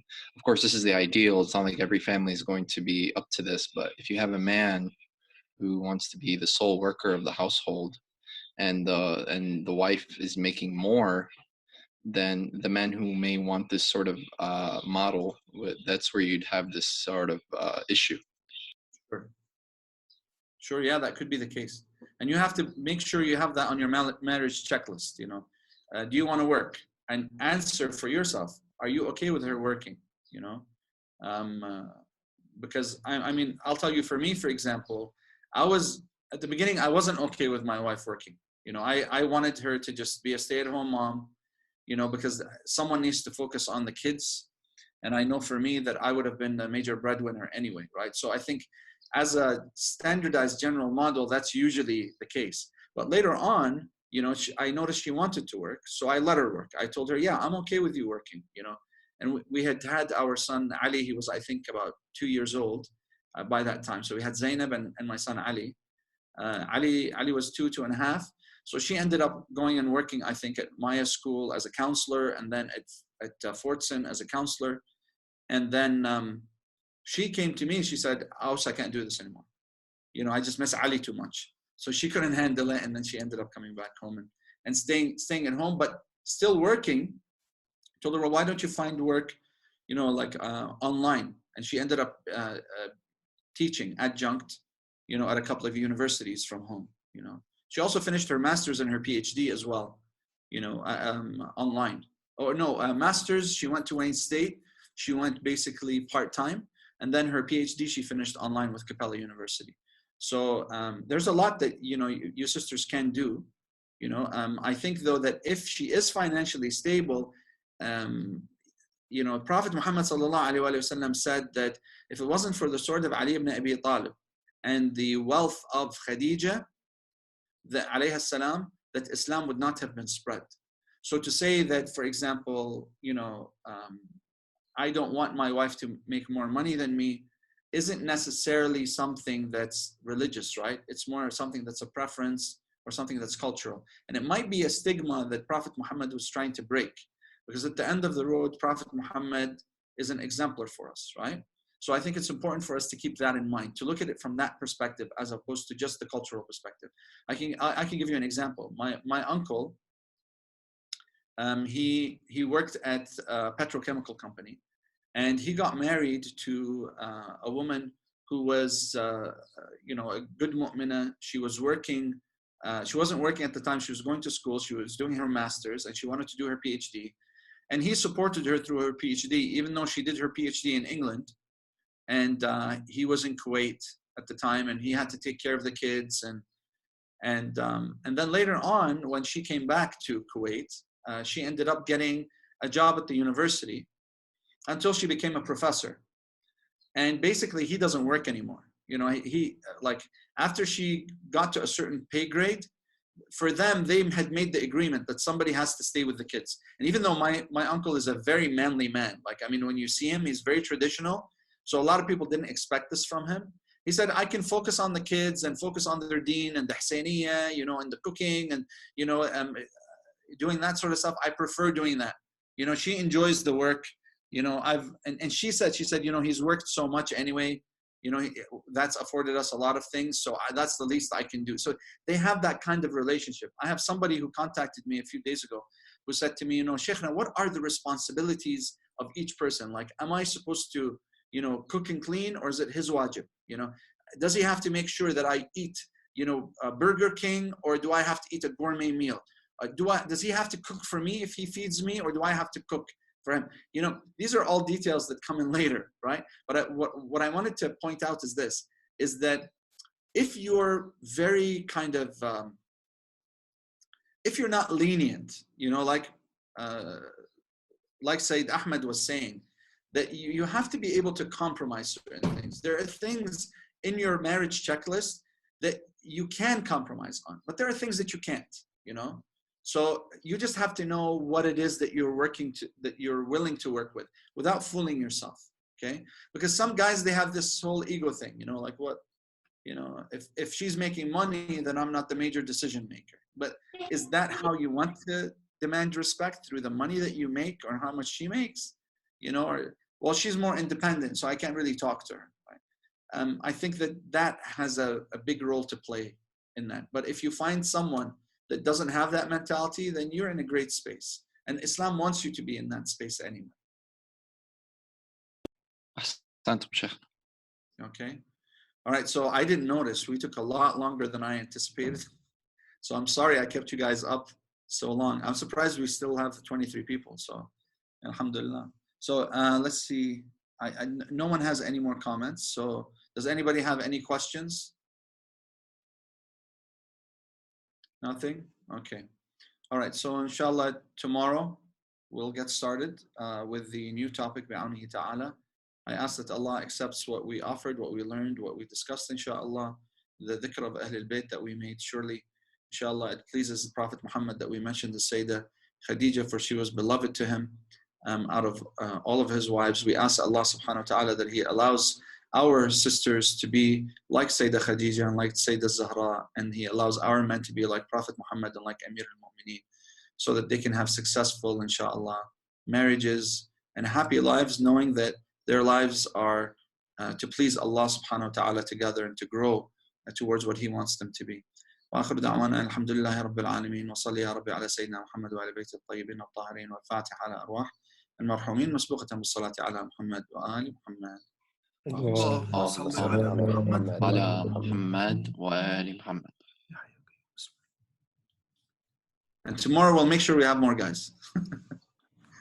Of course, yes. We'll bless, inshallah. Inshallah. Okay, Assalamu alaikum. Allah, Sheikhna. Allah. Thank you, Sheikh. Thank you.